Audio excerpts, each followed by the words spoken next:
Esto ya está grabando. Recordarles a todos los participantes que por consideración de los exponentes sin habilitar el micrófono y la cámara mientras ellos están exponiendo. Vamos a dar inicio con la presentación de los participantes. Vamos a tener la participación de Oscar Mario Cubero Vázquez. Él es egresado de la carrera de Ingeniería en Manejo Forestal y Vida Silvestre de la UTNC de Atenas. Ha trabajado como coordinador de voluntariado en el Parque Nacional Barra Honda, así como bombero forestal de dicho parque. También ha trabajado como investigador en proyectos como monitoreo de la pagoja, dieta sobre murciélagos frugívoros, así como el estudio de los murciélagos cavernícolas de la península de Nicoya. También elaboró el plan de voluntariado para la Reserva Natural Absoluta Cabo Blanco, entre otros trabajos que ha realizado. Posee a su haber 3 publicaciones relacionadas con murciélagos. Y actualmente labora para el SINAC y es el encargado del programa de vida silvestre del área de conservación Arenal Tempisque. Por otro lado, también vamos a contar con la participación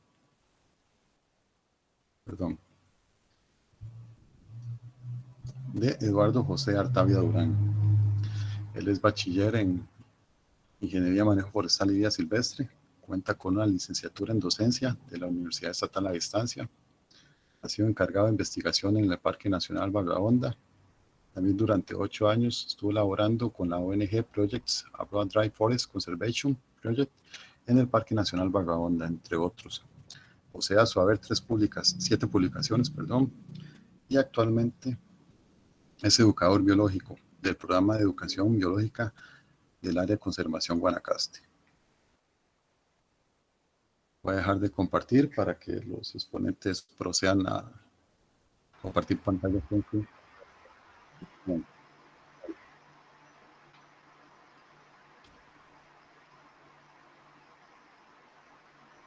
Recordarles que los comentarios, preguntas pueden hacerlas por el chat y al finalizar la presentación serán contestadas por los exponentes. Muchas gracias. Adelante, Oscar y Eduardo. Bueno, primero que nada, buenas tardes a todas y a todos. Un placer estar por acá compartiendo un poquito las experiencias que tuvimos en el Parque Nacional Barra Honda en cuanto a investigación con murciélagos. A mí la verdad que me enorgullece bastante, y sé que a Eduardo también, participar de esta actividad que me parece súper importante y súper atinada de parte de Memo.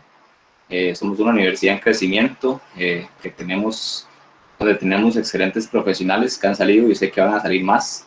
Entonces, agradecer a Memo de antemano por la invitación y por la oportunidad de poder exponer unos datos que sacamos hace algunos años del Parque Nacional.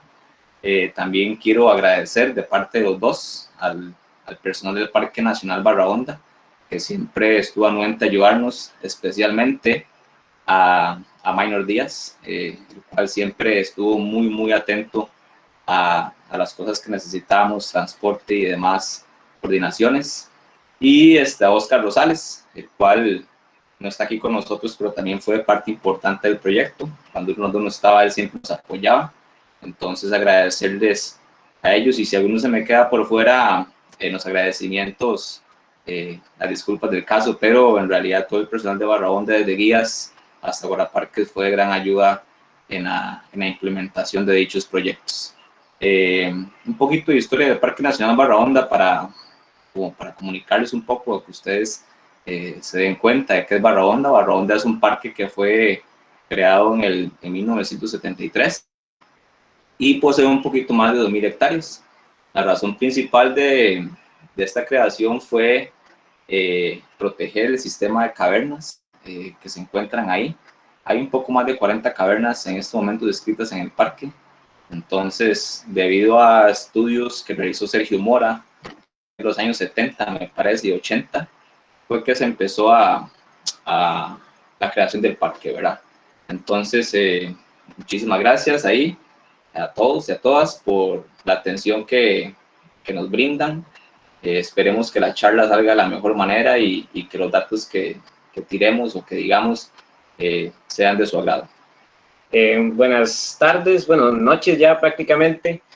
Mi nombre es Eduardo Artavio, ya yo sé que hicimos las formalidades de la presentación, pero también es bien bonito presentarnos. En realidad es un tipo de conversatorio prácticamente entre nosotros dos. Tenemos una presentación, sí, con datos científicos, pero sí nos gustaría hacer algo un poquito diferente. Cuando nosotros hablamos de las investigaciones, de los resultados generalmente que tenemos en los diferentes proyectos, sí nos gusta mucho mostrar un poquito más de cómo se generan esos proyectos. Hoy quisimos preparar algo especial, la verdad es que sí estamos bastante emocionados. A mí me encanta leer esa lista y encontrarme con un montón de nombres conocidos, inclusive con otras personas que tal vez no conozco, pero están relacionadas con amigos, inclusive gente que está empezando tal vez en la carrera, y sería muy bonito mostrar este perfil, este tipo de trabajos que nosotros también, en los que nosotros también nos involucramos. Entonces, sin más, vamos a pasar a la presentación. Entonces, vamos a pasar un segundito a compartir pantalla.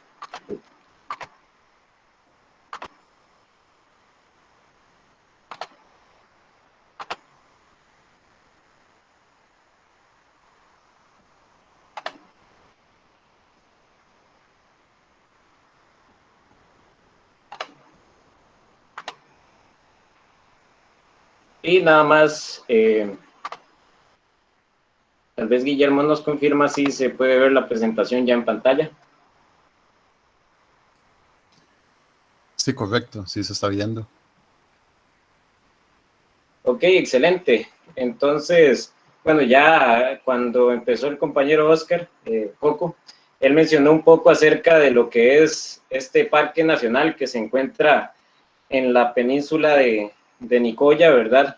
Es un parque, bueno, para nosotros, obviamente que estuvimos trabajando ahí es algo bastante especial, pero sinceramente tuvimos la experiencia de ver mucha gente que llegó a este sitio y sinceramente se enamoró del lugar, y después siguieron llegando varias veces, en varias ocasiones. Esta es una foto que particularmente nos llama mucho la atención, es de un amigo también en el Sistema Nacional de Áreas de Conservación, funcionario del área de conservación Guanacaste, don Julio Díaz, que vive en Barahonda, quien es vecino de Barahonda.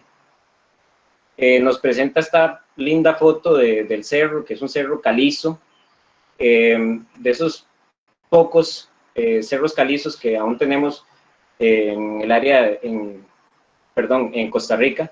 Es una pequeña porción de terreno, este tipo de formación, que tiene alrededor de 60 millones de años de haber emergido. No son tierras volcánicas, son tierras que poco a poco se fueron levantando desde el océano para formar las primeras islas que conformaron lo que es el territorio costarricense. De hecho, son las segundas tierras más viejas de Costa Rica, después de lo que es la península de Santa Elena, aquí en el área de conservación Guanacaste, y también comparte más o menos una parecida a lo que es Osa. Entonces, es un lugar bastante interesante para lo que son temas de estudios de investigación, no solo geológica, en muchos temas. Y bueno, tenemos un índice como para guiarnos de qué es lo que vamos a hablar. Como decíamos, íbamos a presentar datos científicos y queremos hablar precisamente del tema de murciélagos, que es el que nos apasiona, pero tenemos un conjunto de subtemas que queremos abarcar. El primero de ellos es la investigación como un método de sensibilización. Tenemos también la generación de datos científicos, en este caso es específicamente en murciélagos, pero muchas cosas de las que estamos conversando hoy se pueden aplicar para otros grupos. También tenemos lo que es las implicaciones de realizar una investigación, en este caso de murciélagos, pero el hecho de realizar investigaciones tiene un trasfondo que implica todo un proceso, ¿ok? Y también, bueno, queremos mostrar los resultados obtenidos en Barahonda tras prácticamente una década que estuvimos haciendo investigación en el área, casi una década. Y finalmente algunas lecciones aprendidas, que sí es muy importante hacer un repaso al final. Entonces, los voy a dejar con el compañero para que inicie con lo que es el tema de sensibilización. Bueno, Aquí en esto nosotros quisimos improvisar un poco, a diferencia de otras presentaciones. Tal vez las presentaciones normales donde se muestran metodologías, justificaciones, áreas de estudio y demás. Nosotros queremos también incluir la parte de sensibilización porque nos pareció una parte bastante importante en cuanto, cuando realizamos las investigaciones, vimos que teníamos la oportunidad también no solo de investigar, sino de llegar a las personas con diferentes cosas o diferentes prácticas que hacíamos, ¿verdad? Entonces, la sensibilización es algo importante para nosotros. Nosotros trabajamos con la empresa que antes Guillermo mencionó, Projects Abroad. Esta empresa manejaba voluntariado extranjero, pero también teníamos voluntarios nacionales de vez en cuando, los cuales participaban en el proyecto. Nuestra manera de enseñar, por así decirlo, de sensibilizar era haciendo, ¿verdad? Como pueden ver en la foto a la izquierda, hay voluntarios armando la trampa ARPA, que es uno de los métodos que más adelante vamos a explicar. Y en la foto a la derecha hay una mezcla de nacionalidades costarricenses e internacionales, ¿verdad? Entonces, para nosotros era muy importante poder llegar a estas personas que en algunos casos, algunos tenían conocimiento, algunos no, algunos tenían temor, algunos se sentían interesados. Entonces, mediante el trabajo en el campo, mediante técnicas que aplicábamos, los voluntarios por así decirlo, se empapaban del tema y al final eran los que terminaban diciendo al principio de la semana cuándo es el proyecto de murciélagos, ¿verdad? Entonces, de esta manera nosotros veíamos que podíamos en realidad llegar a las personas, llegar a las personas que no estaban sensibilizadas de alguna manera o que sentían algún temor por la parte de mala información que se da con los murciélagos. Y esto para nosotros fue bastante satisfactorio porque es una manera de trascender un poco más en cuanto a la conservación de un grupo que está tan satanizado, ¿verdad? Después, aquí los dejo con Eduardo para que él les explique esta parte de la presentación. Bueno, en el tiempo que estuvimos en el Parque Nacional Barra Honda, como lo decía Oscar antes, trabajamos principalmente con voluntarios extranjeros, aunque venían grupos de todas las nacionalidades, incluyendo grupos de nuestro país. Nosotros tuvimos este enfoque con personas del extranjero al trabajar para la organización que trabajábamos, ¿verdad? Y se aprovechó no solamente para que las personas vinieran aquí y colaboraran con su voluntariado, con sus proyectos, sino que a la vez tuvieran un intercambio de experiencias, que se llevaran este proceso de sensibilización.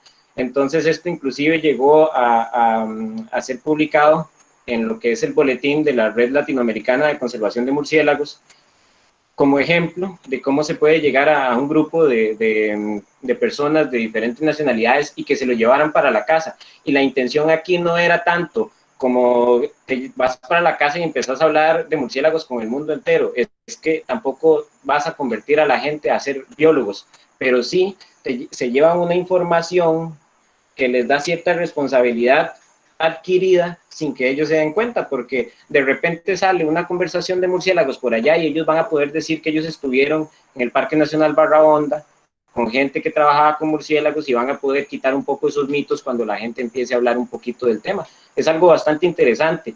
Al mismo tiempo, bueno, en el juego que está acá, aunque tienen los ojos vendados, nosotros hablábamos de que los murciélagos sí podían ver y todo. Era un tema bastante interesante para ellos, a pesar de que eran de diferentes edades, les encantaba jugar, entonces uno podía ver que los mismos voluntarios de diferentes edades se apuntaban para todos estos temas de educación, ¿verdad? Es algo bastante bonito de observar. Y nos enfrentamos también a otro tema, si vemos la foto, esto es algo que utilizamos mucho también en el área de conservación Guanacaste en temas de charlas. En ese caso, bueno, cuando estábamos en el área de conservación Tempisque, en el Parque Nacional Barra Honda, tal vez no le habíamos puesto atención a fondo a una foto como estas, porque vemos que hay una serie de personas alrededor de un murciélago en la estación que fue capturado cerca de las habitaciones, y hay varias personas jóvenes que están sosteniendo un celular en su mano o cámaras fotográficas. Y tenemos que saber que cada vez más nos enfrentamos a esto, grupos de personas que están inmersas en la tecnología, que están un poquito alejadas de lo que es la naturaleza, sobre todo en los trópicos, ¿verdad? y que nosotros tenemos que llegar a sensibilizar estos grupos. Entonces, poder estar ahí y no solamente tomarle la foto, sino vivir la experiencia de ir al campo, de trabajar con nosotros. Tal vez no puedan manipular un individuo, ¿verdad?, como lo hacen los investigadores, pero sí es muy interesante que vayan, que lo sientan, que estén ahí, que vean cómo un investigador está ahí en la noche y está con ellos explicándoles, tomando parte del conocimiento y compartiéndolo. Es algo bastante bonito de mostrar. Aquí pasamos a algo que a mí cuando yo llegué a Barrahonda por medio de mi práctica de diplomado, yo hice con otro compañero, José Mario González Portilla, hice una investigación sobre anfibios, hice una línea base de especies, pero me acuerdo que al final Eduardo nos dijo a nosotros que teníamos que ir a hacer una presentación a la escuela de Santana. Yo la verdad que nunca me esperé esto, sin embargo montamos la presentación para los niños. Me acuerdo que pensaba como un niño presentación, porque a mí me hubiera gustado que esta presentación le llegado a mi escuela en San Miguel de Zarapiquí. Entonces a mí me emocionó bastante y me llegó bastante esta presentación. Por ende nosotros también nos dedicamos a la educación ambiental, ¿verdad? Como algo de importancia para poder sensibilizar a las generaciones futuras. ¿Por qué? Porque los murciélagos es un grupo que en realidad está bastante mal informado. La gente piensa que los murciélagos son malos y nosotros queríamos darnos a la tarea de la oportunidad que tuviéramos siempre poder educar a las personas en cuanto a los quirópteros, que son animales súper importantes. Y aquí en esas 3 fotos hay un ejemplo de esto. Nada más vea la sonrisa de esa niña con ese antifaz de murciélago después de una clase que pudimos impartir en la escuela. Creo que esa escuela es por el lado de Rosario, me parece, sinceramente no recuerdo muy bien. El niño que está a la derecha, él es el hijo de una amiga que es guía en el Parque Nacional Barrahonda. Ese niño creo que en ese momento fue el quiroptólogo más pequeño con el murciélago más pequeño en Costa Rica. A mí esa foto en realidad que me llena bastante de orgullo, porque él cuando estaba en la captura, él era el que quería ir a la red siempre, el que quería agarrar los murciélagos. Entonces en realidad se veía como lo que hacíamos. Primero en levantarse, sí. Tenía un impacto bastante positivo, ¿verdad? Y la foto de arriba es sobre el conteo de murciélagos navideño que se realiza año a año. Entonces también en este conteo nosotros realizamos de alguna otra manera educación ambiental. Las personas que estaban en ese grupo o que participaban en el conteo, algunas conocían de murciélagos, la mayoría, algunas no. Y también durante esos conteos nosotros aprovechamos, hacíamos presentaciones sobre la importancia de murciélagos, lo que estábamos haciendo, cómo íbamos a aplicar el muestreo de murciélagos en el parque en ese par de días que dura el conteo. Entonces la educación ambiental viene a apoyarnos a nosotros de manera que podemos sensibilizar a un grupo de personas que al final son los que se van a encargar de la conservación en Costa Rica. A mí la verdad que esa experiencia que yo viví en la Escuela Santana me impactó bastante. Sinceramente creo que ha sido una de las cosas más confortantes que he hecho en mi vida, dar educación ambiental con lo que investigué, porque soy de los que creo que tenemos que pasar el conocimiento a las generaciones que vienen atrás para que ellos también en algún momento se puedan encargar de la conservación de nuestro país. Sí, recordemos que están, por supuesto, las publicaciones y todo, pero nosotros sí nos gusta mucho tomar en cuenta ese hecho de que las publicaciones llegan a un grupo de personas. Hay publicaciones en inglés, en español, pero son términos muy científicos y la verdad que esta es una de las mejores maneras de presentar los datos y lograr algún tipo de cambio, que lo vamos a ver más adelante. Este es otro ejemplo de una de las actividades que hicimos, bueno, como Parque Nacional, ¿verdad? Nosotros hicimos varios trabajos con chicos. Era como un tipo de taller que se hacía una vez al año, donde varios grupos iban al área silvestre protegida, tenían una experiencia vivencial. Y bueno, por acá ingresamos en una caverna que se llama La Cuevita, que tiene una sola sala bien pequeñita, y obviamente yo no soy espeleólogo, yo no soy una persona que sea especialista en cavernas. Entonces en ese caso, cuando te enfrentas a este tipo de experiencias, es hablar de lo que sabes. Entonces, o por lo menos lo que uno cree dominar un poquito más, ¿verdad? Entonces, tuvimos una conversación muy bonita de murciélagos. Sí recuerdo que un chico de estos decía que los murciélagos eran vampiros, con M, vampiros, y que llegaban a chupar la sangre de las gallinas en las noches y todo, y después cuando salimos de la cuevita, él dijo que quería ir a buscar murciélagos, a pesar de que en esta cuevita no había murciélagos, él quería ir a verlos después de una charla, una conversación, porque estábamos en el sitio, en el hábitat donde ellos se imaginan que puede estar lleno de esos murciélagos, y la oscuridad de la noche ayuda un poquito para lo que es despertar la imaginación. Para mí es realmente importante este trabajo de campo con los niños, en realidad mostrarles la conservación desde el punto de vista real, que ellos puedan ir a tocar las cosas, que ellos puedan vivir las cosas. Creo que todos, en algún momento, todos y todas, disculpen, los que estudiamos los recursos naturales, sean biólogos, manejadores de recursos, forestos, lo que sea que tenga que ver con ambiente, deberíamos de realizar educación ambiental porque es la manera en que podemos realmente transmitir nuestro conocimiento a las futuras generaciones. Y aquí yo quisiera hablar de algo que siempre discutí con Eduardo cuando estuvimos en el parque, que la investigación como un método de sensibilización. Y aquí voy a tocar un par de temitas pequeños. El primero que quiero hablar es sobre la sensibilización que tenemos o que dimos nosotros hacia el grupo de murciélagos. ¿Por qué? Porque, como dijo Eduardo antes, los niños cuando hablaban decían que los murciélagos eran todos vampiros, que chupaban sangre. No solo los niños lo decían, también lo dicen las personas adultas, los jóvenes. ¿Por qué? Por una falta de conocimiento. Entonces nosotros siempre tratábamos de asegurar que las personas se dieran cuenta que los murciélagos tenían un sinnúmero de beneficios para el ser humano y de esta manera sensibilizar y educar a las personas sobre este grupo tan importante. ¿Por qué? Porque cuando la gente ve un murciélago lo que dice, hijo de pucha, se me enredaron el pelo, me va a chupar sangre, me va a chupar la sangre. Los murciélagos transmiten rabia, ¿verdad? Que son como las cosas principales que las personas dicen, pero después de una buena explicación, las personas en realidad entienden la importancia de los murciélagos. Y el otro pequeño tema que yo quiero tocar con esta parte de investigación como método de sensibilización es que nosotros, los que salimos de la universidad, por así decirlo, ocupamos hacer investigación. ¿Por qué ocupamos hacer investigación? Porque la investigación es una manera que nos sensibiliza como profesionales. Yo siempre he dicho y siempre lo he pensado que todo el mundo debería hacer investigación, todo el mundo que estudia recursos naturales. ¿Por qué?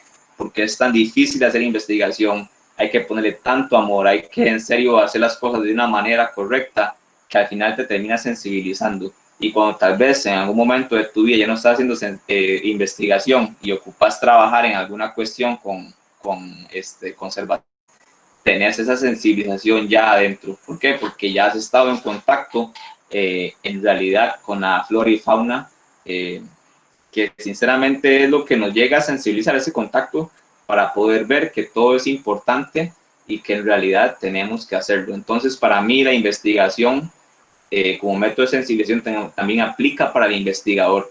¿Por qué? Porque eso nos ayuda a estar más cerca de la conservación. Uno de los murciélagos que más genera polémica es ese que está en pantalla, ¿verdad? El famoso Desmodus rotundus. En realidad yo no sé, a mí me encanta ver a este murciélago ya cuando está la red llena, ¿verdad? En la pura noche, en las 10 de la noche y cae el murciélago, no tanto, ¿verdad? Ojalá que caigan unos 2 o 3 seguidos, ¿verdad?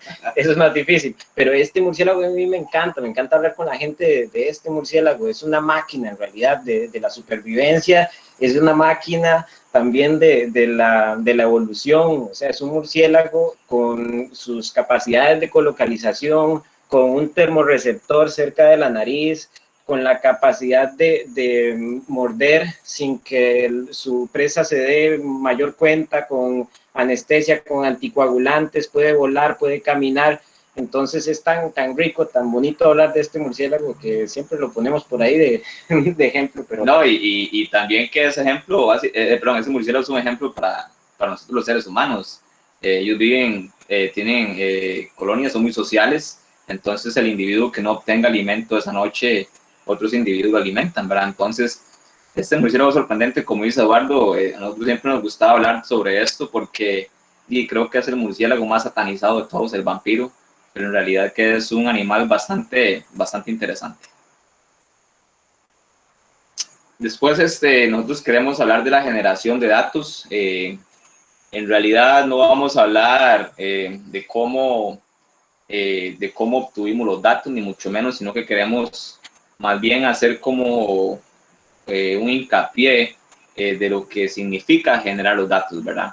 La justificación que nosotros teníamos era que, bueno, los murciélagos en Costa Rica, a nivel de Latinoamérica, son muy poco estudiados, especialmente en la península Nicoya. Como ustedes saben, la península Nicoya, por ahí los años 50 y 60, tuvo la tasa más alta de deforestación. Básicamente el 90% de la biota de la península Nicoya desapareció. Entonces aquí hay pocos estudios, casi que en todo, en todos los grupos, en todas las taxas, pero los murciélagos son, aparte que son pocos estudiados en la península, son pocos estudiados a nivel nacional. Entonces, nosotros siempre hablábamos que nuestra justificación era generar datos sobre este grupo tan poco estudiado en la península para así en algún momento darle la importancia que ellos merecen, ¿verdad? De hecho que, bueno, se dice que la península de Nicoya es uno de los sitios menos investigados, no solamente murciélagos en general, pero es uno de los sitios menos investigados en todo Mesoamérica. Entonces es un lugar interesante para ir a generar datos. De hecho, ese dato que Eduardo está dando lo dice en un documento de murciélagos de Cabo Blanco, que fue, creo, las primeras investigaciones que se realizaron en la península de Nicoya, donde él dice que a nivel centroamericano el sitio menos estudiado en su biota es la península de Nicoya. La colecta de datos, nosotros queremos hablar no de cómo se recogían los datos, sino que simplemente es bastante difícil hacer la colecta de datos, ¿verdad? Irse al campo, que te caiga un aguacero a la hora de empezar a capturar, tienes que volverte para el campamento, al otro día tienes que ir a capturar otra vez, porque hay que hacer la captura a la semana, ¿verdad? No se puede dejar de obtener el dato. También era bastante importante nosotros a la hora de recoger datos, si nosotros estábamos con la manipulación de murciélagos, nosotros hacíamos una mini capacitación al voluntario que tenía que escribir los datos. Esta persona que escribió los datos tenía que estar básicamente entrenada, ¿verdad? Para hacerlo de la mejor manera, porque en realidad es algo de lo más importante en la investigación. Ahí nos pasó siempre, en este caso, colocando la trampa ARPA, que es este tipo de trampa, igual con las redes, que muchas veces nosotros decíamos, bueno, ya la armamos, ahora sí, les toca a ustedes ir poco a poco. Y fue un ejemplo, inclusive se hicieron varias prácticas antes de ir al campo de cómo se arma y cómo se desarma, y eso fue como un método también de hacer las cosas mejor, ya estando en el bosque, ¿verdad? Hacerlo más efectivo. Y es que aquí es bastante importante, nosotros siempre discutíamos todo, cómo se iba a realizar las metodologías y las colectas de datos, e incluso cuando íbamos al campo a hacer lo que habíamos planteado en reuniones anteriores, nos topábamos que lo que habíamos hablado no servía. Esa es la verdad. A veces pensábamos que íbamos a ir a agarrar a murciélagos en una caverna con una red de niebla y cuando nos dábamos cuenta teníamos 30 murciélagos en la red, entonces sabíamos que la colecta de datos que estábamos haciendo no era la mejor, y eso nos ayudaba también a inventarnos, a pensar, a leer más, que es muy importante, y así poder obtener el dato de una mejor manera y muy importante, sin generar el mayor impacto a los especímenes que estamos estudiando. Siempre nosotros nos preguntamos ¿para qué sirven nuestros datos? Bueno, para publicarlos, por supuesto, ¿verdad? Eso es como una de las cosas que más las personas quieren. Pero más adelante vamos a ver que estos datos que nosotros recogimos, nosotros siempre comentamos que es para tomar decisiones en conservación. Es algo muy importante que nosotros les queremos compartir a ustedes. Cuando se toman datos científicos, creo que la mayor importancia que esto puede tener es ayudar a la conservación a tomar las mejores decisiones. ¿Por qué? Porque si no hay datos no podríamos saber la importancia de los murciélagos de Barra Honda o, no sé, se me ocurre en este momento la importancia de las mariposas o por qué es importante conservar los murciélagos. Entonces, estos datos en realidad que nosotros siempre tuvimos la idea de que eran obtenidos o que eran colectados en beneficio de la conservación de los recursos naturales. Este es un tema que nosotros siempre discutimos bastante, la bioética, creo que no es tan conversado a nivel de biología, pero, pucha, a veces usted está con 100 zancudos en las orejas, con un aguacero cayéndole encima y usted quiere terminar. pero no, la investigación tiene que darse de la manera mejor posible. Hay que recoger el dato de la mejor manera posible. Entonces es aquí donde yo me acuerdo lo que dije antes, la sensibilización en la investigación. Si usted está sensibilizado, usted tiene una ética en biología muy buena. ¿Por qué? Porque aunque a usted le piquen 200 mosquitos o aunque usted tenga que caminar 18 kilómetros en una noche, usted va a hacer las cosas de la manera mejor posible. Y hablando de bioética, también aquí es muy importante la parte legal. La parte legal con las áreas de observación. Mucha gente, y yo lo he visto, tiene o tiende a hacer investigaciones sin permisos que al final se quedan en nada porque no pueden publicarlo porque por falta de permisos o el área de conservación no les podría ayudar si ellos hubieran hecho el permiso con anticipación. Entonces la bioética viene a ser algo bastante importante para nosotros. ¿Por qué? Porque esto también ayuda a que las cosas se hagan de la mejor manera y con el profesionalismo, perdón, que la conservación merece. Ok, otras implicaciones generales están el tema de los horarios. Bueno, vas a investigar, pero ¿qué significa plantear una investigación? Antes de entrar ya en esas investigaciones que se metieron o que se iniciaron en Vagabonda, en lo que generaron, nosotros tuvimos que considerar un montón de cosas, porque mira, con el horario, si usted dice, bueno, nosotros vamos a salir a las 3 de la tarde para poder llegar al sitio de captura, porque necesitamos abrir las redes a las 6 de la tarde, porque ya los murciélagos a esa hora están saliendo de las cavernas, está bien, eso es parte de su metodología, pero tenés que saber de que hay otros proyectos, de que hay otras obligaciones, de que hay otras personas con las que estás trabajando. Y, por ejemplo, cuando tomamos ya la segunda implicación, que es la alimentación, trabajas en un sitio donde hay un par de cocineras, por suerte, no en todos los sitios tienen esa característica, pero son personas que están laborando, que implica que le vas a cambiar el horario, que tenés que, no sé, una cocinera tiene que tener lista la cena para el grupo que vaya a las 3 de la tarde, porque hay que hacer un viaje, y al día siguiente, si hay un proyecto de mariposas, decirle que por favor se levante más temprano, porque hay que iniciar a las 5 o así. Entonces, estas cosas, uno cuando está haciendo el planteamiento de la metodología, ni siquiera le pasan tanto por la cabeza de, mira, le voy a cambiar el horario a aquel compañero de trabajo, o trabajas en un parque nacional, como lo dice por ahí, entonces hay implicaciones de trabajar en ese sitio, por ejemplo, los riesgos. Vas a estar en un sitio sin señal, vas a estar con 3 o 4 personas que apenas están iniciando en el proyecto, no conocen los senderos. Por más inducción, esas personas tal vez puedan resultar alérgicas a algo que todavía ni ellos mismos saben, que si la persona es intolerante a algún tipo de, por ejemplo, a la lactosa, si tiene alergias, todo eso siempre se pide, por supuesto, ¿verdad? Pero hay que tomarlo en cuenta otra vez a la hora de la alimentación, que qué tan lejos vas a estar, que si informaste, que si van a ver un cazador, cuál es el protocolo en ese sitio cuando nos lo topamos. Cuestiones de clima, tal vez son las 4 de la tarde y ves que hay un nubarrón negro y todo, pero tenés que cumplir con el horario, tal vez viene una tormenta, entonces es tomar la decisión de vas a salir o después qué va a pasar con la sesión, que la seguridad de la gente. Entonces esto también es súper importante de tomar en cuenta cuando vas a trabajar en cualquier investigación. Los datos sí hay que tener un súper cuidado. Por ejemplo, darle una nota a una persona que no tiene conocimientos ni una capacitación previa y ponerlo a escribir, por ejemplo, un nombre científico se puede complicar un montón. Si los datos no les tenés el cuidado y llegas y los dejas para un tiempo, puede ser que se te borren, puede ser que la hoja se pierda, puede ser que alguna cosa que no hayas anotado ahí, pero que la llevas fresca en la mente, después se le olvida. Entonces, esos datos hay que llevar el día a día y pasar para tener ese dato de la mejor manera. Como decíamos, trabajamos con la parte humana, entonces tal vez uno se siente en su charco, como dice Oscar, con estas investigaciones, pero hay personas que no están acostumbradas, entonces tal vez yo aguanto 6 horas, 7 horas, 8 horas en el bosque, pero estas personas sin esta costumbre les podría costar un poquito más, ¿verdad?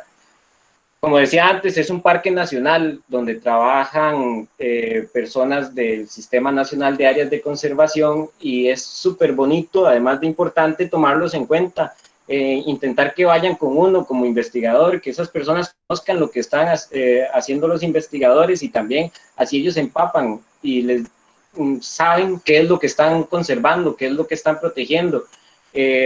Y a uno como funcionario, bueno, lindísimo incluirse, buscar la manera, el tiempo de ir a algún tipo de estos proyectos para hablar un poco del tema de sensibilización, ir a esos sitios y conocer, eso es súper importante.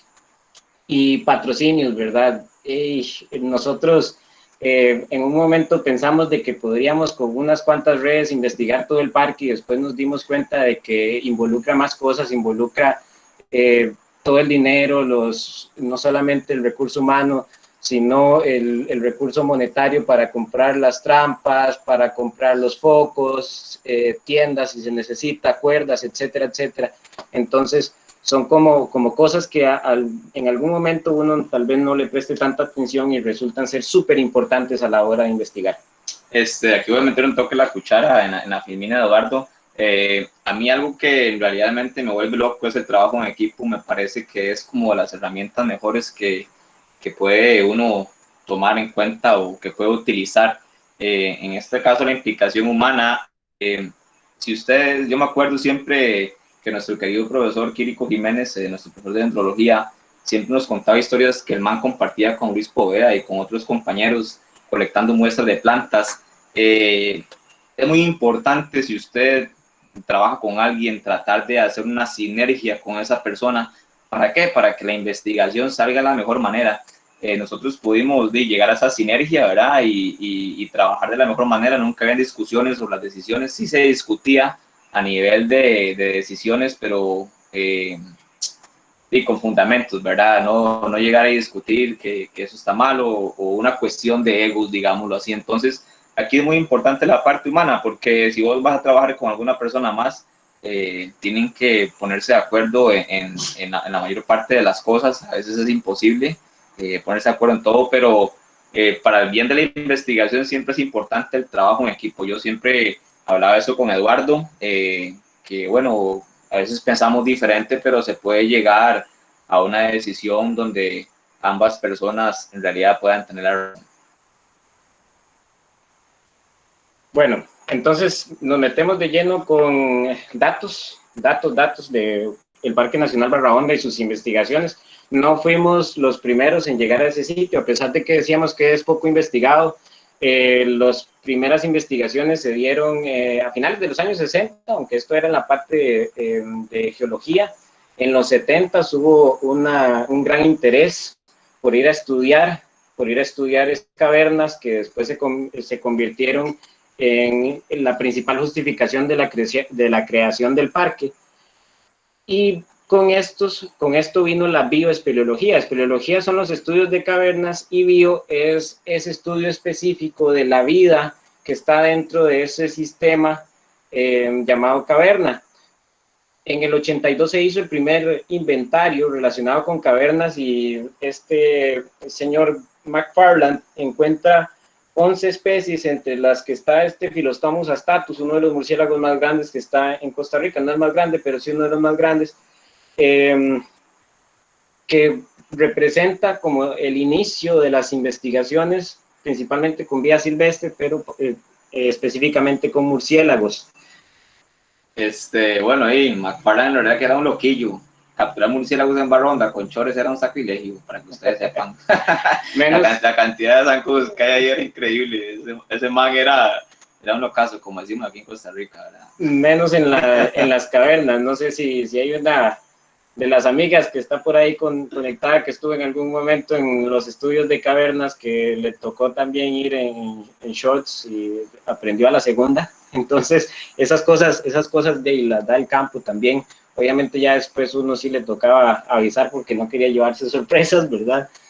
Pero sí, esta persona muy valiente, la verdad. Vamos de lleno con los datos, entonces. Bueno, esa es la línea de acumulación de especies, como ustedes pueden ver. Desde el 2004 que encontramos, se encontraron alrededor de 21 especies.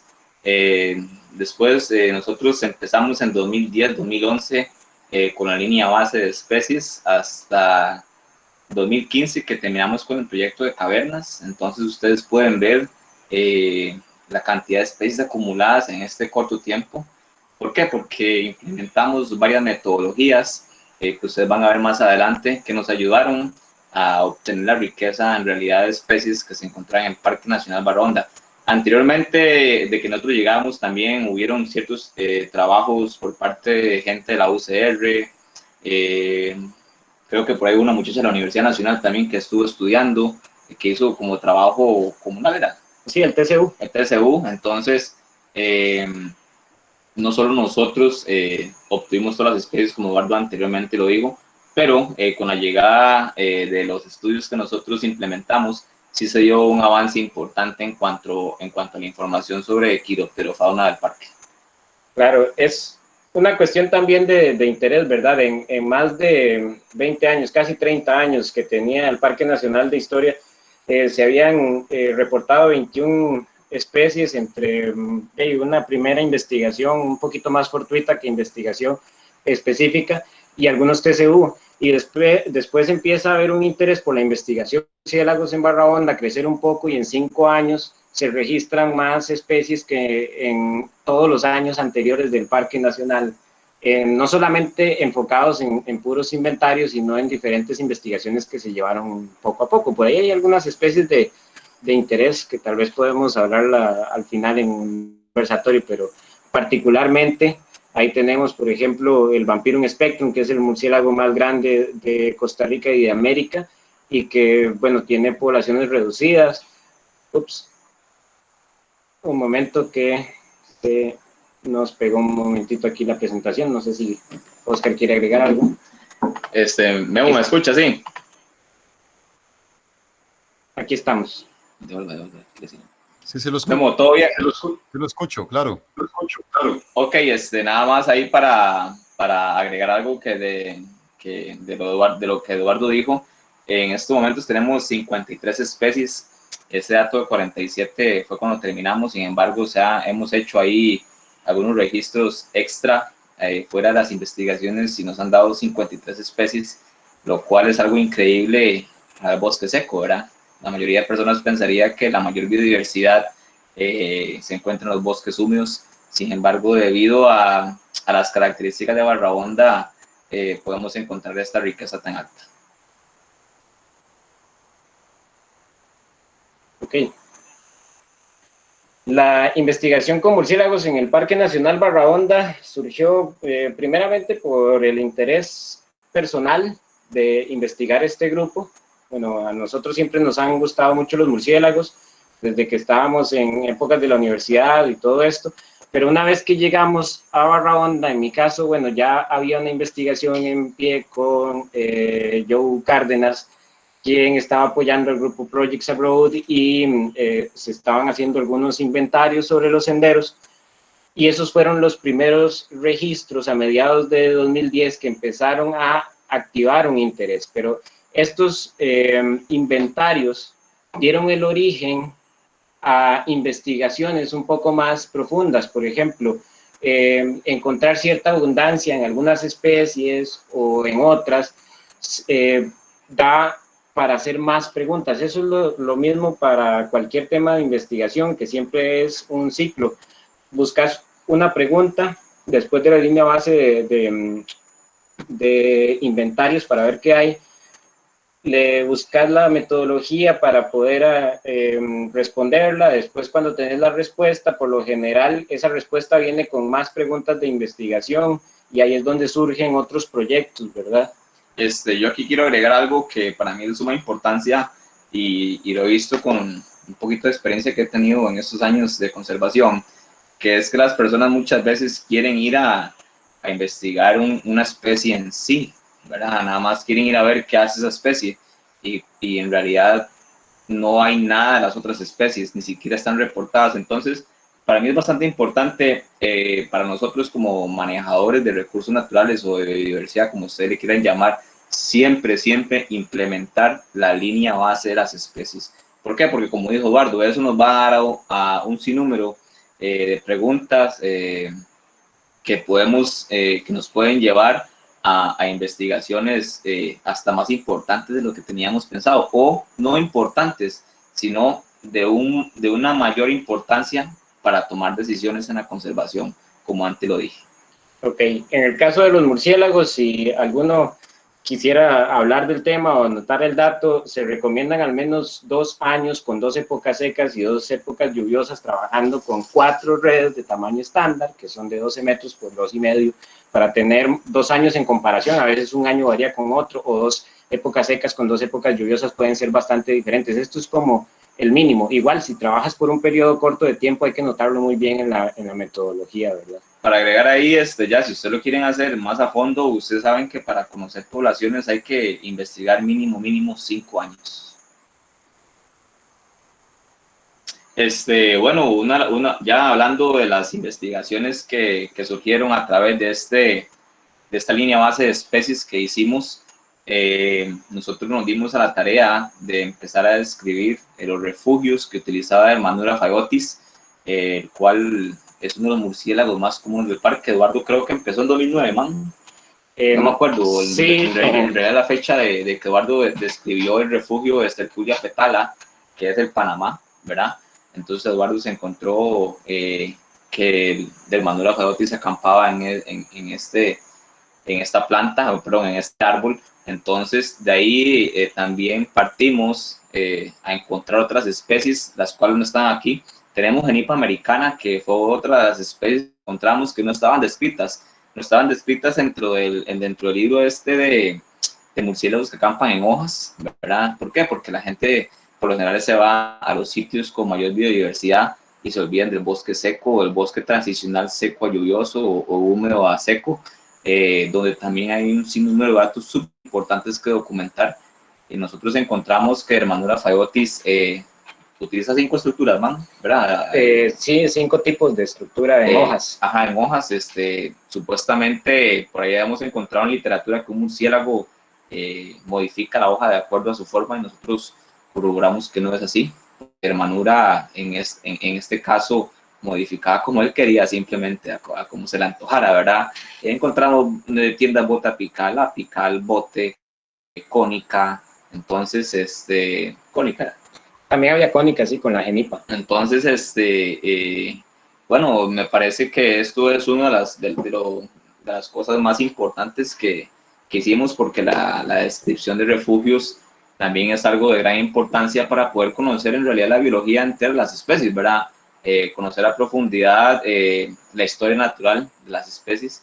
Y bueno, nosotros aprovechamos que encontramos esta información y que no estaba descrita y nos dimos a la tarea de poder escribirla. Ok, sí, cuando decimos igual que no está escrita, ¿verdad? No es la especie de planta en sí, sino toda la estructura con una especie específica de murciélago. No es el único que acampa en el Parque Nacional Barra Honda. Por ejemplo, tenemos a Yamaicensis, pero creemos que más bien aprovecha oportunísticamente las tiendas que construye este murciélago. Tal vez sea como uno de los murciélagos polderos, como le dicen, o murciélagos que acampan en hojas más importante, porque es el más común, tal vez. Por eso es importante tomar datos. Recuerdo muy bien que cuando estaba haciendo el primer registro ya habían otras personas que habían visto este dato y tal vez no le habían dado la importancia porque piensan que tal vez ya está investigado. Entonces se hicieron los reportes científicos y la gente empezó a ver, mira, hay algunos datos aquí que podríamos empezar a revisar. Y de hecho no fueron las únicas especies. Más adelante, después de Genipa, encontramos que había tiendas en árboles de papaturro, tiendas en teca, que esa sí ya había sido publicada por otras personas. Encontramos que habían tiendas en heliconia, y el bosque seco prácticamente no tenía nada, sobre todo por el tipo de hojas que tiene, que la mayoría de árboles en estos bosques que están en regeneración son árboles deciduos. Entonces, es una condición particular donde el murciélago llega a un sitio, lo ocupa, y se va por un tiempo porque bota las hojas, particularmente en este árbol de Panamá, que fue donde se hizo un estudio un poquito más profundo. Se pueden encontrar hasta 5 murciélagos, donde uno va a ser el macho y los otros 4 van a ser hembras, ya después van a nacer las crías. Las crías van a hacer que aumente el peso que hay en la tienda y el macho tiene que moverse, o a veces se mueve la hembra hacia una tienda donde esté ella sola con su cría, y después la cría se va y la hembra queda sola por ahí, y el macho construye varias tiendas donde él se alimenta. Todo eso fue datos puros de observación de campo. Se hicieron simulacros donde hacíamos sacos de arena y colocábamos murciélaguitos como de mentiras, de juguete, debajo de las hojas para ver cuánto peso soportaba, cuánto tiempo la hoja podía estar ahí con los murciélagos, que por cierto en algún momento me los iban a botar porque no sabían que eran murciélagos, pero bueno, en realidad fue bastante interesante trabajar con este tema de murciélagos en un bosque que prácticamente no había muchos datos sobre eso. Ahí muy importante recalcar que encontramos en Guarumo, como dijo Eduardo, en Heliconia y también en una Marantasia, que ahorita se me olvida el género sinceramente, pero ¿por qué no la describimos? Porque el tiempo que tuvimos para poder ver las tiendas era muy poco. No encontramos una gran cantidad de tiendas en estas especies como para poder hacer las pruebas que Eduardo anteriormente le mencionó, la cantidad de individuos que podrían estar en la tienda. Sí, en Guarumo tuvimos la oportunidad de capturar a Hermanura faeotis, que fue el que identificamos utilizando la tienda, pero no había tanta disponibilidad de refugios como en estas dos especies que ustedes ahorita están viendo. Por ende, no pudimos darnos a la tarea de poder describir los refugios en estas plantas que esta especie de frugívoro utilizaba. Este fue un segundo estudio. Aunado a las tiendas, se colocaron un tipo de trampa, estas aquí que parecen como un chorreador de café. Estas nosotros las armamos con tubos de PVC y tela que cosimos. Ahí Oscar Rosales, que es una persona súper inteligente como para hacer este tipo de trampas, nos ayudó mucho con su inventiva y la colocábamos con mucho cuidado debajo de las tiendas. Esto era para producir datos de los murciélagos frugívoros que nosotros estábamos capturando. Nos dimos cuenta de que la información en realidad no es tan grande y que ahorita el dato no lo tengo tan exacto, pero cerca del 30% en el primer año de los murciélagos que estábamos capturando con este tipo de método estaba defecando al caer directamente en la red, y algunos estaban defecando unos minutos después de estar en la red, y todas esas semillas estaban cayendo debajo. Y bueno, decidimos que si estábamos haciendo el inventario podíamos hacer algo más, colocar una manta y colectar todas las semillas que pudiéramos. Entonces nos encontramos, sí, Oscar. Bueno, aquí es, que volviera la presentación a Eduardo, aquí es súper importante, nosotros vacilábamos, pero una expresión, pero hasta la mierda es importante. Eso nosotros lo vacilábamos en el campo y es que la realidad, o sea, dentro de las excretas de los murciélagos había información que no estaba registrada, ¿verdad? Entonces, de ahí la importancia de poner atención a las cosas que uno hace y en realidad la información que uno puede obtener. No solo aplicábamos las trampas en el bosque, también aplicábamos trampas de embudo, que es la que está a mano derecha, en cavernas que podíamos ingresar, donde se encontraban individuos de Carolia o de Hermanura faeotis.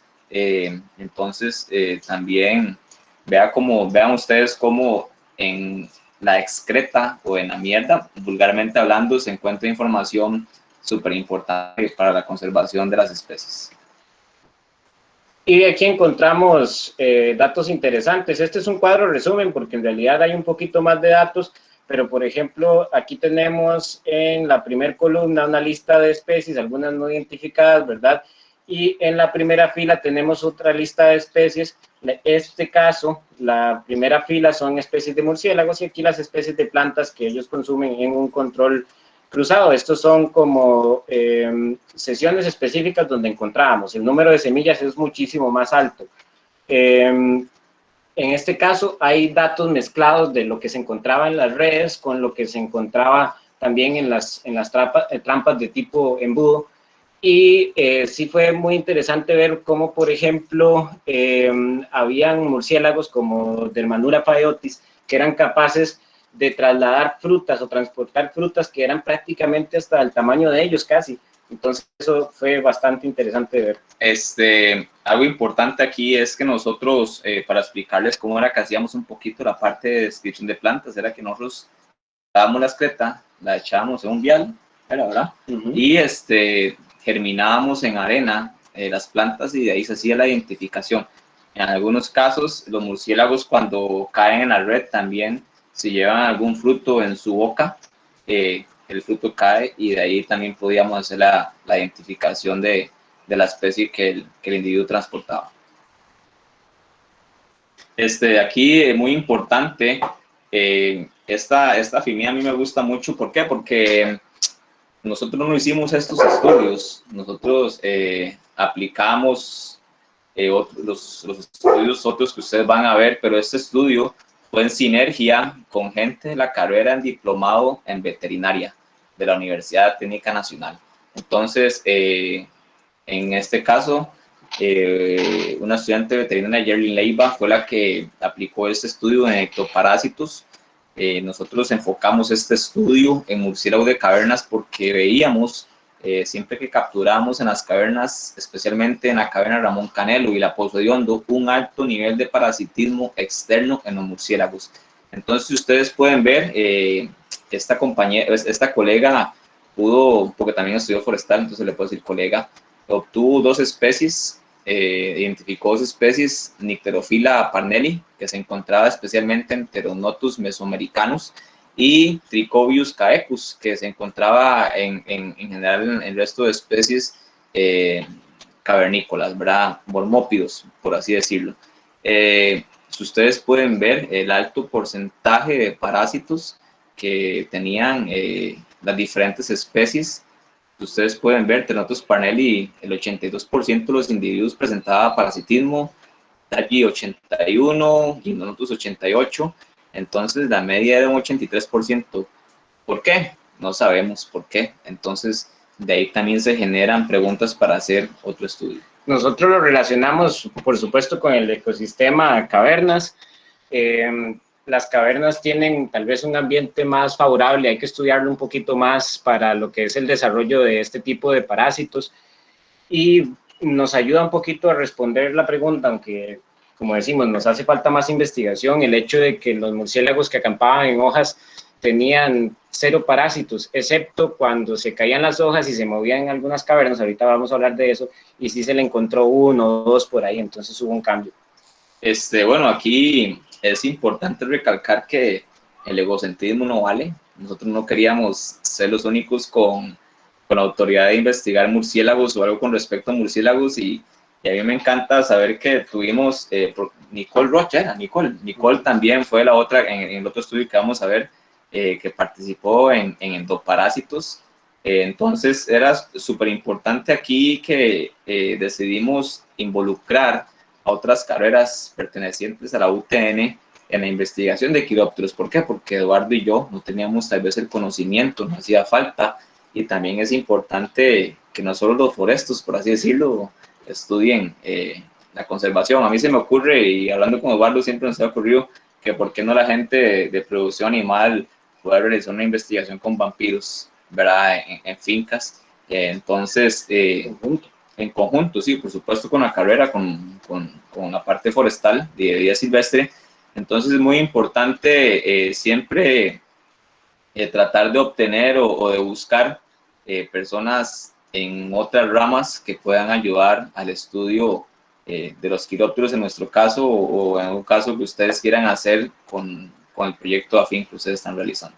Después de los primeros años de estar investigando, 2, 3 años, empezaron a llegar voluntarios y estudiantes universitarios. Entonces, teníamos mínimo 2 estudiantes al año al principio, después empezaron a llegar más y más y más y a generar más investigación, entonces nuestro alcance era mayor. Uno de estos parásitos por ahí nunca había sido encontrado en murciélagos. Tenemos la condición de que no se le encontraron los huevecillos, entonces todavía no hemos confirmado si efectivamente parasitan los murciélagos o no, pero igual se producen datos muy valiosos. Además de eso, tenemos lo que es la vinculación con la academia, que es importantísimo. La academia tiene que estar haciendo investigación.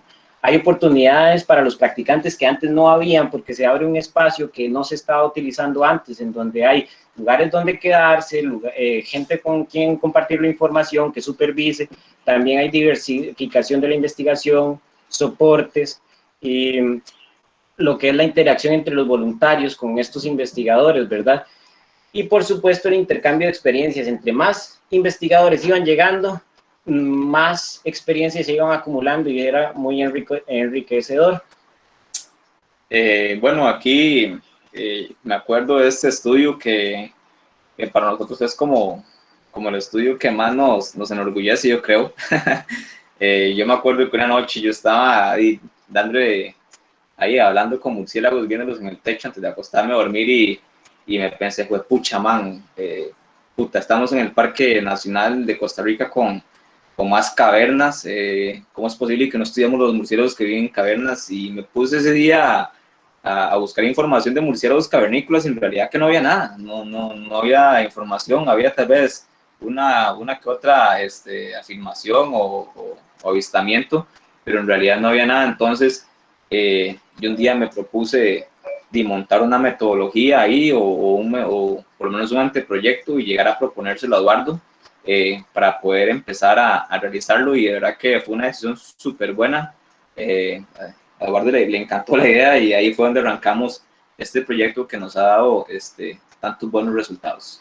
Claro, ahí está la bronca después, ¿verdad?, de ponerlo en marcha y trabajar con esto llamado trampa ARPA, ¿verdad?, que es una doble línea de hilos de caña de pescar, de los más finitos. Es bastante pesada para llevar al campo, pero para trabajar en cavernas era excelente. Los primeros estudios que nosotros hicimos era con redes de niebla y había que abrir la red solamente 5 minutos para capturar 20, y eso sí, alejados de las cavernas para poder hacer eso.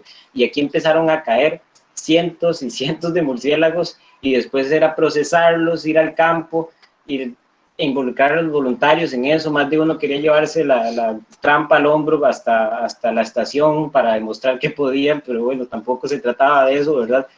Y empezamos a trabajar al principio con una trampa que tampoco teníamos experiencia, entonces fue algo donde nosotros tuvimos que ir y probar. Por supuesto que conversamos con gente que ya la había utilizado.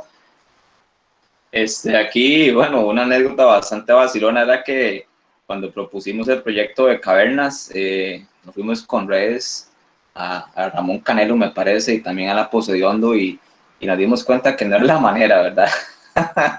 Nos cayeron como 50 bichos en una red y casi nos volvimos locos, ¿verdad? Y estresados porque los murciélagos en redes se estresan bastante.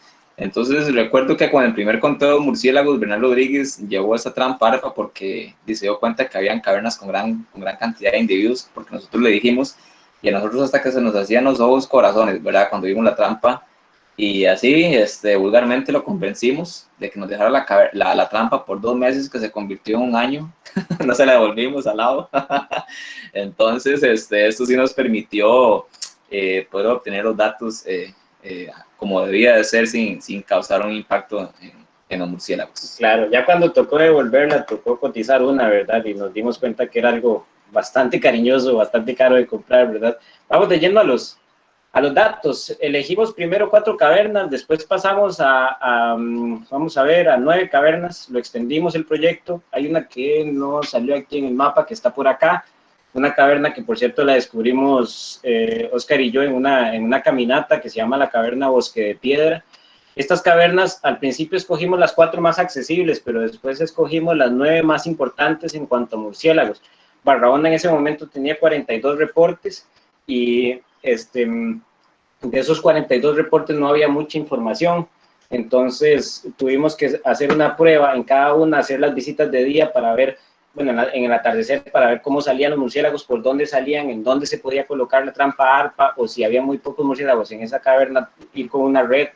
Entonces implicó hacer recorridos previos antes de plantear ya como decía el famoso Ronnie Cordero, prueba y error. Nos enfocamos en ver la diversidad de las cavernas, que bueno, tenemos el índice de Shannon, la similitud entre cavernas, que es el índice de Jacquard, el total de murciélagos que había en cada una de las cavernas, e inventamos algunas formulitas. No es que éramos muy buenos en matemáticas, pero lo trabajamos para con un monóculo de visión nocturna, colocarlo afuera y revisar, hacer una sumatoria de esos murciélagos haciendo conteos, porque al principio se nos ocurrió llevar voluntarios y ponerlos en pareja hasta que se fuera la luz completamente. Y curiosamente resulta que el ojo humano logró determinar un número muy similar al de la cámara, pero era más pesado y se ocupaba más gente.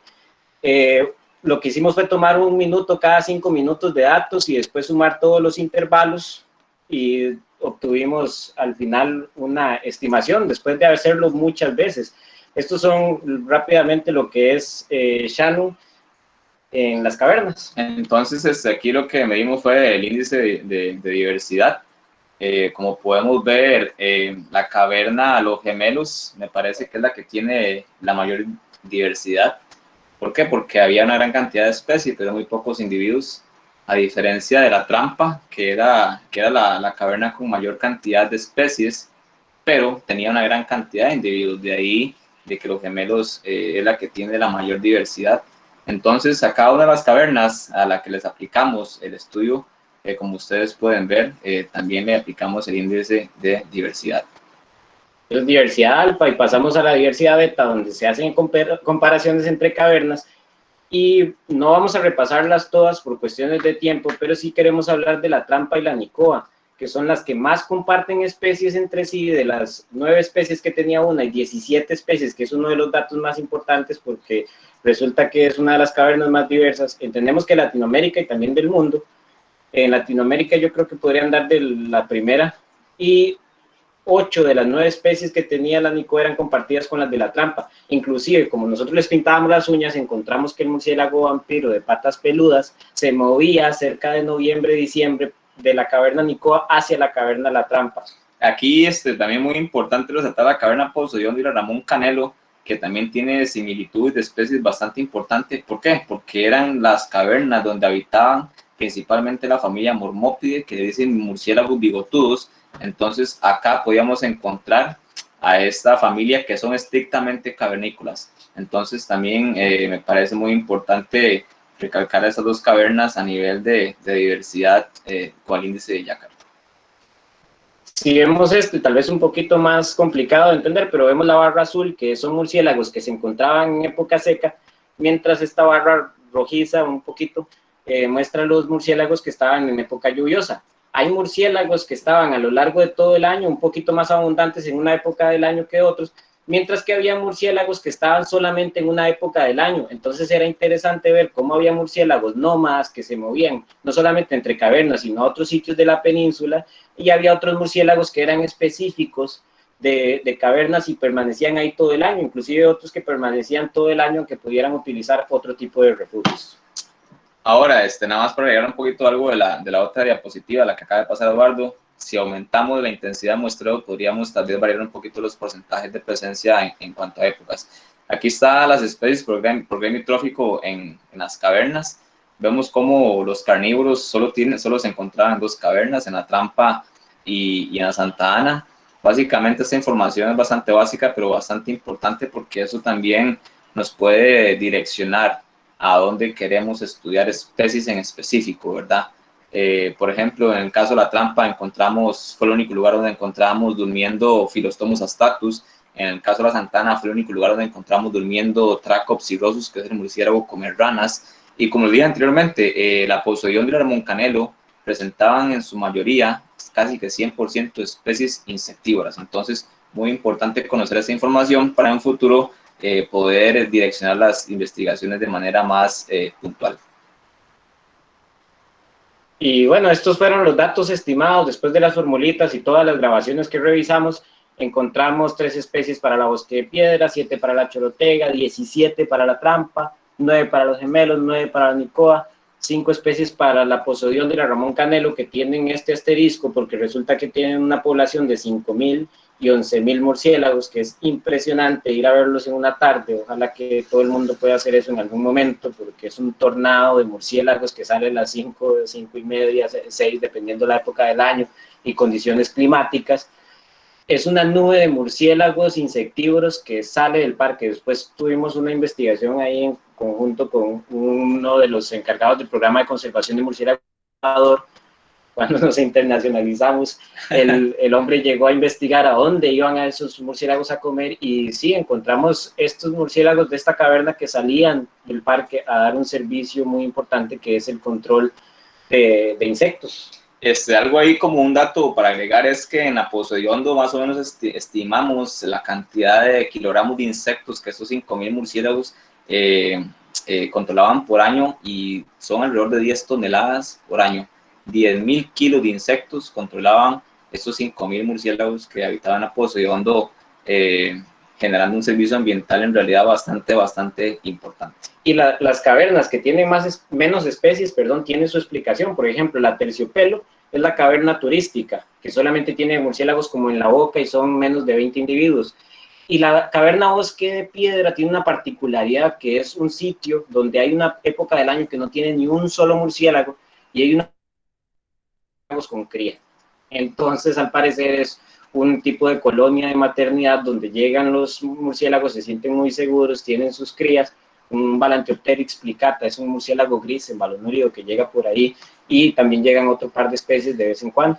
Nada más para agregar ahí que la chorotega, sí, fijo, tenía chinches con el mal de Chagas todo el año, se los puedo asegurar. Ok, esta es la curva de acumulación en 67 noches. Después se siguió haciendo algunas capturas, pero por lo menos hasta que ya fuimos aplanando la curva, fueron 26 especies al final, lo que reportamos de las 50 en ese momento que íbamos reportando, porque ahora son un poquito más, casi que un poquito más de la mitad en ese momento utilizaban cavernas como sitio de refugio. Cabe resaltar que para este proyecto capturamos más de 2.000 murciélagos, lo cual yo pienso que es un número bastante importante en cuanto a intensidad de muestreo. En la Pozo de Hondo, en la Ramón Canelo, capturamos más de 200 individuos por noche. Eso significa estar alrededor de 3 horas sentado con la espalda torcida, revisando murciélagos. Entonces, el esfuerzo que se realizó en este proyecto fue bastante grande, y la verdad que los datos que se obtuvieron fueron bastante importantes. Sí, y ojo que no se trata de capturarlos todos, ¿verdad? Porque el área tiene, bueno, la trampa tiene un área donde vamos a ver que muchos murciélagos rebotan, otros esquivan la trampa, tiene cierto porcentaje de efectividad, pero uno puede jugar con los porcentajes, con lo que ven las cámaras finales. Entonces, ya para ir cerrando y hablar de la última anécdota, encontramos 26 especies. Vimos que Barra Honda, que es el único parque nacional, que no es el único que tiene cavernas, sí hay otros parques nacionales que tienen cavernas, pero este es un sitio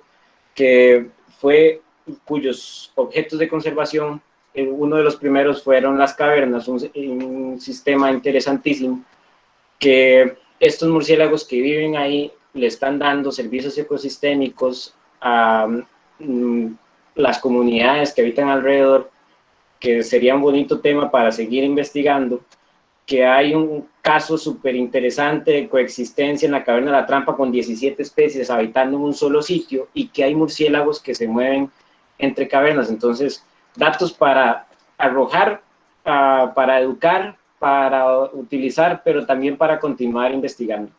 Yo aquí quiero hacer un poquito un hincapié con la parte de conservación, porque, bueno, ustedes saben que los murciélagos frugívoros son los principales dispersores de semillas, como el grupo de los murciélagos son los principales regeneradores de bosque. El grupo de los murciélagos dispersa alrededor del 60% de las plantas cuando hay regeneración en un bosque, lo cual es un número bastante elevado, dispersan más que las aves y que otros mamíferos. La importancia de investigar este grupo para nosotros fue bastante alta. ¿Por qué? Porque en la península Nicoya hay bastante agricultura, hay bastante regeneración de bosque por la parte de sequías que en el pasado afrontó la península. Entonces, el servicio ambiental que generan los murciélagos es súper alto, y nos estamos enfrentando a una cosa. Nosotros nos dimos cuenta que los cerros calcáreos presentan una importancia en conservación y en biodiversidad de murciélagos. Y si ustedes cuando van para la playita a Guanacaste y pasan por Avangares, ustedes podrán ver que todos los cerros calizos se los están bailando las cementeras, lo cual es algo bastante impactante para los para la biodiversidad y para el control de plagas en el caso de los insectívoros. Imagínense que en un futuro no hayan cerros calizos, la cantidad de problemas que van a tener, por ejemplo, con los mosquitos, porque no va a haber murciélagos que los puedan controlar. Entonces, la importancia de los quirópteros en la península de Nicoya y de los cerros calizos es bastante alta. Ok, esta nada más la colocamos ahí para que sientan como estudiantes de la U, como egresados, de que no tengan miedo de publicar. Al principio nosotros sí nos costó un poquito, bastante, pero de ahí con la guía, una de las primeras publicaciones que está por aquí fue revisada por don Quirico y por Edwin Alpizar, y ellos nos... Entonces tenemos personas ahí que en algún momento pueden prestarnos, darnos la mano, otros egresados que también lo han hecho.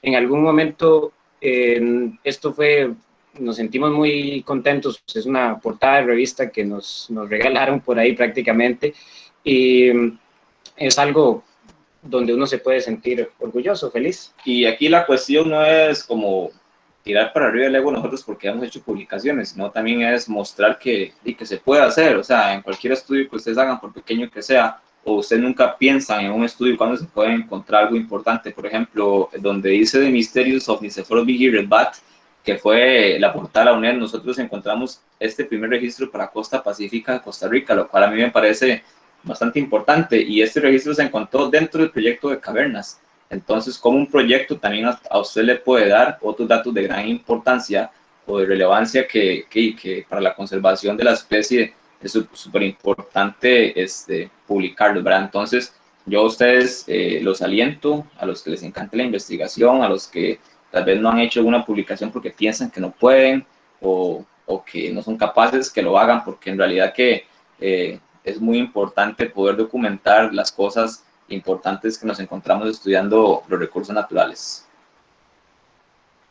Eso es parte de las lecciones aprendidas que nos dejó hacer todos los proyectos en realidad, pero el proceso de investigación con murciélagos en Barrahonda, que nosotros como egresados tenemos la capacidad técnica para ejecutar investigación, para plantearla, para trabajarla.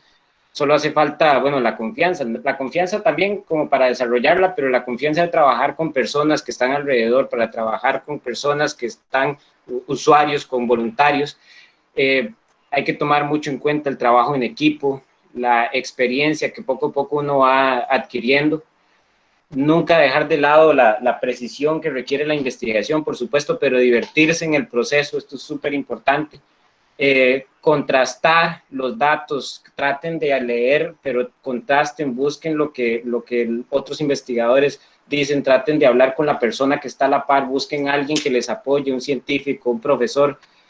Hay que dedicarle tiempo, por supuesto.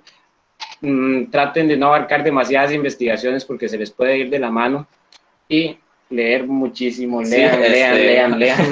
Nosotros siempre nos daba mucha risa porque decíamos, bueno, hay que ir a leer, mae, y esa era la realidad. Con el murciélago que antes les comenté, que fue el primer registro para la costa pacífica de Costa Rica, en mi caso, que yo llevé un poquito más la investigación de esta documentación, yo tuve que leer 3 meses, para poder verificar que era el primer registro. Me acuerdo que me encontré dentro de la lectura al final, que ya estaba como loco porque no encontraba nada, un documento de Palo Verde de 1972, donde unos estudiantes gringos supuestamente describían la especie, pero en realidad estaban confundidos con otra. Entonces, esta lectura o este análisis o buscar en realidad información nos permitió poder llegar a ese resultado. Bueno, entonces cerramos con una anécdota muy, muy bonita. El Congreso Latinoamericano de Murciélagos, que fue en el 2017, donde pudimos presentar nuestros datos, ya Oscar trabajando en otro sitio, uno de mis últimos años laborando en el Parque Nacional Barrahonda. Fue una experiencia súper interesante. A Oscar le tocó la parte de exposición en la presentación oral, donde compartimos los datos de las cavernas, esa era específica de cavernas, y nos llevamos muchas sorpresas. Nosotros fuimos como perdidos ahí con un montón de investigadores, con gente que tenía mucho tiempo, máster, me decía Oscar al principio, que había caído doctorados y todo, y al final pasamos un tiempo muy ameno donde compartimos mucha información y resulta que terminamos con Oscar aquí, si quiere decir algo, ganándose una de las mejores propuestas de investigación en un concurso, que solamente habían 5 personas ahí con posibilidades de llevarse uno de estos sistemas de detección, según la investigación que quería hacer, que no la quería presentar porque resulta que era en inglés y tenía miedo, y yo entonces le ayudamos a traducirla, y al último minuto la mandó sin la confianza en este momento de ganar a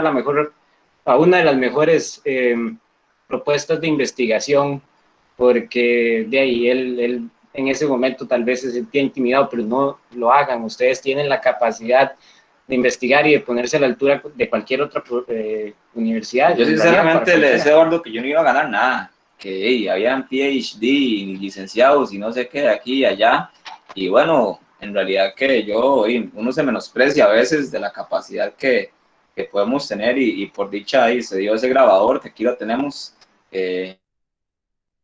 dicha me lo gané yo, pero es algo compartido entre ambos para poder seguir generando datos en pro de la conservación. Bueno, aquí el premio RELCON fue Eduardo con la investigación de murciélagos cavernícolas, él fue el que lo expuso. De los dos, solo uno podía exponer y yo dije que se mandara, que todo tranquilo, que no había problema. Aquí no habían egos, definitivamente, aunque yo fui el que propuso el proyecto o la idea del proyecto, a mí eso no me interesaba mucho, sino me interesaba que se diera la exposición. ¿Por qué? Porque yo en principio estaba como stand-by si podía ir o no a la presentación. Yo dije, Eduardo, usted va a ir 100%, vaya a la presentación del trabajo que hicimos, y por dicha Eduardo se ganó el premio RELCON a la mejor presentación, ¿cómo era? A la mejor presentación oral. De presentación oral. Entonces, eso fue como un orgullo, se sintió muy bien para nosotros porque los datos que hayamos generado por un montón de tiempo, todas las salidas de campo, toda la comida, zancudos, todo lo que conllevó el proyecto, en realidad que generó frutos y en realidad muy buenos resultados. Nada más que si en algún momento ustedes van a ir a una ceremonia de estas y no están seguros qué es lo que va a pasar, vayan en zapatos, no en chancletas, y peínense. Qué miedo.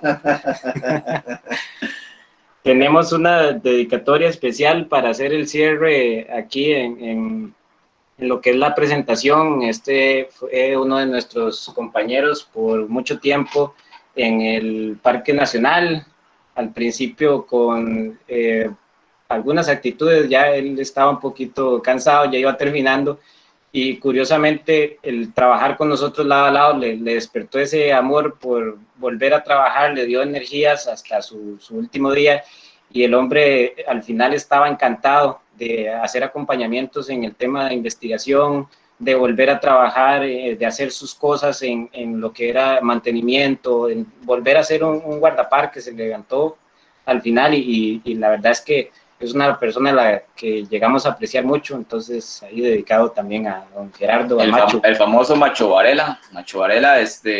Yo tuve bastantes encontronazos con Macho, ¿verdad? Decisiones que no teníamos, que no compartíamos, sin embargo, yo a él tengo un gran aprecio, aún así ya no esté con nosotros. Entonces sí, nosotros discutimos que queríamos dedicarle esta presentación a él por todo el esfuerzo que él hizo y todo el tiempo que nos brindó para los proyectos de murciélagos.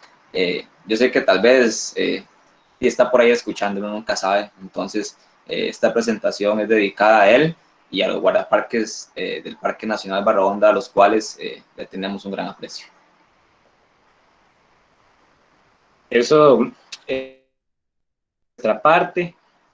Vamos a dejar de presentar antes. Queríamos decir que si alguno tiene algún comentario o quiere hacer alguna pregunta, tal vez alguna persona también tenga alguna anécdota corta, alguna anécdota pequeña o hablarla con nosotros. Nosotros nos encanta ese tema de las conversaciones, pero estamos abiertas a preguntas de cualquier tema de la presentación. Muchas gracias. Muchas gracias, Oscar y Eduardo, y gracias por esas palabras de aliento y motivación al final.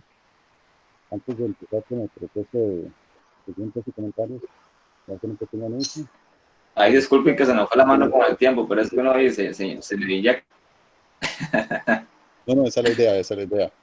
Si alguien de los participantes es egresado en la UTNC Atenas de la carrera de Ingeniería Forestal, comentarles que este es un espacio para el disfrute y que los egresados que están trabajando o que dominan ciertos temas puedan exponer sus experiencias, así como lo hicieron Eduardo y Oscar.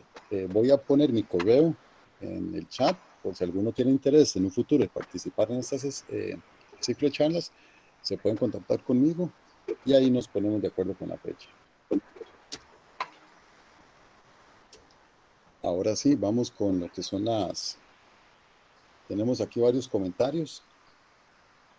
Tenemos un comentario de Dania Vargas que dice: generar conciencia en grandes y pequeños acerca de estos animales tan increíbles y de herpetofauna es una de las cosas más lindas que uno le puede aportar a este país y a las futuras generaciones, porque así se quitan estos mitos de que porque son feos son malos y que por esto no hay que protegerlos, cuando realmente cumple goles ecosistemáticos súper importantes. Bueno, algo así lo que usted decía, que contribuye más a la polinización que ciertas aves.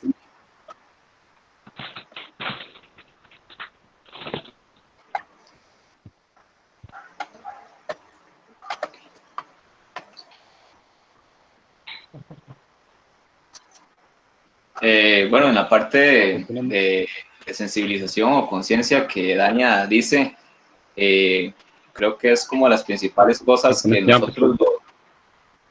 Perdón. Bueno, que es como las principales cosas que nosotros siempre buscamos, educar a las personas. Creo que eso es algo que los manejadores de recursos naturales debemos hacer si queremos cambiar la perspectiva de la conservación. Los murciélagos, como algo puntual, es un grupo que es bien afectado por toda la cantidad de por la cantidad de mitos que hay de ellos. Entonces, sí, tenemos que cambiar esa mentalidad y educando y haciendo, creo que es la manera más importante. Muchísimas gracias. Bueno, tenemos un comentario de Jody, dice: excelentes apreciaciones, señor. Tenemos una pregunta de Elizabeth. Saludos, amigos. Gracias por compartir tantos datos maravillosos y experiencias en el Parque Nacional Barra Honda. ¿Podrían contarnos algunas implicaciones del cambio climático para los murciélagos? Bueno, muchas gracias a Elizabeth por la pregunta. Bueno, nosotros seguimos esas aventuras de investigación todavía en murciélagos y curiosamente estamos dirigiendo un poco la mirada hacia la parte de cambio climático en un proyecto que en algún momento tal vez alguno de ustedes quiera formar parte, después podemos hablarlo también.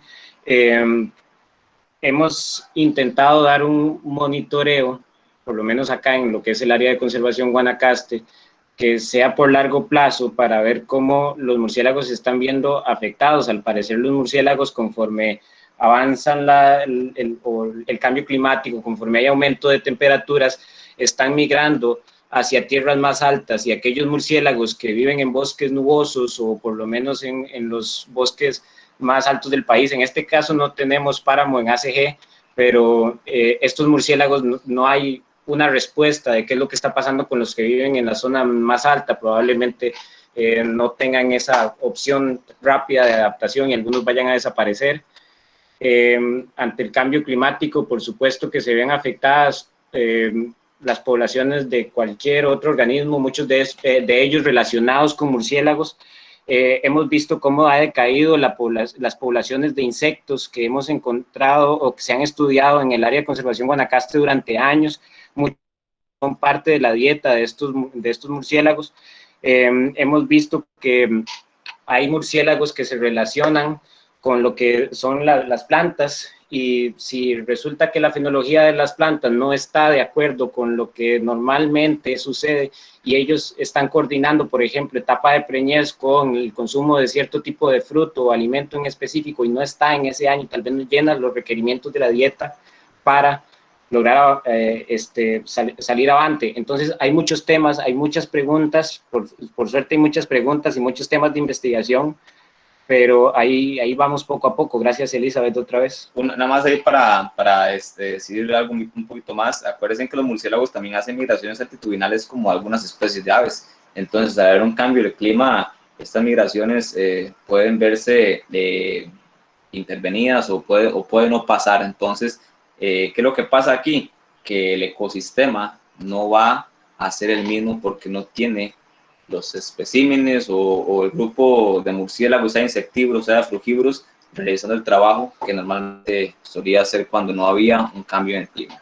Y aunque ellos tengan gran capacidad para volar, por ejemplo, se han encontrado estudios donde los murciélagos vuelan hasta 60 kilómetros o más, pero ¿qué es lo que pasa si ellos se mueven, si ellos tienen un problema de movilidad entre especies, entre ecosistemas, y si se van talando, si se va fragmentando más el ecosistema, ellos van a tener que hacer movimientos más largos? Tal vez ellos, si hay más parches de bosque entre áreas, ellos pueden como hacer un receso, parar un momento, alimentarse en ese sitio.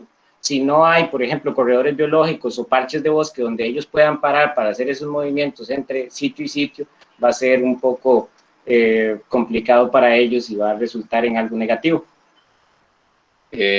Ahí estoy viendo una pregunta de don Hilder Chinchilla. Ahí, saludos, Hilder. Un gusto, tiempo sin saber de usted, man.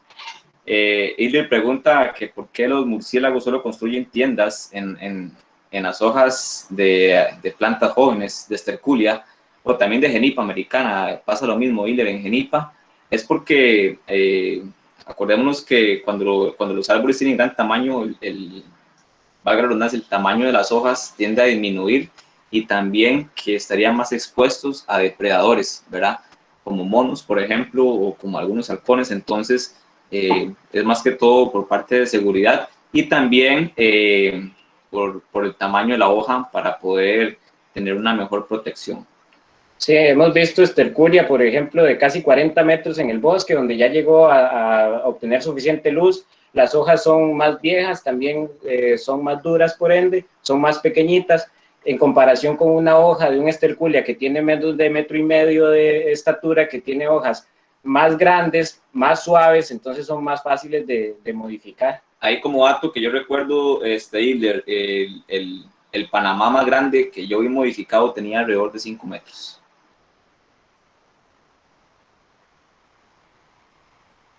No sé si hay alguna pregunta más, Memo. Sí, claro. Bueno, aquí hay otra que dice Jorge. Dice, hola, felicidades por tan buen trabajo y experiencia. Me gustaría saber si el trabajo sobre las cavernas está publicado para verlo con más detalle.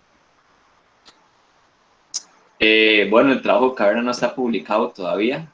De hecho, estamos en preparación del documento. Lo habíamos preparado, dejamos de hacerlo porque por diferentes cosas de la vida ya no coincidíamos en los trabajos, pero de la idea de volver a retomar el trabajo, porque tenemos datos que son de gran importancia y que tenemos que en realidad mostrar a la sociedad civil.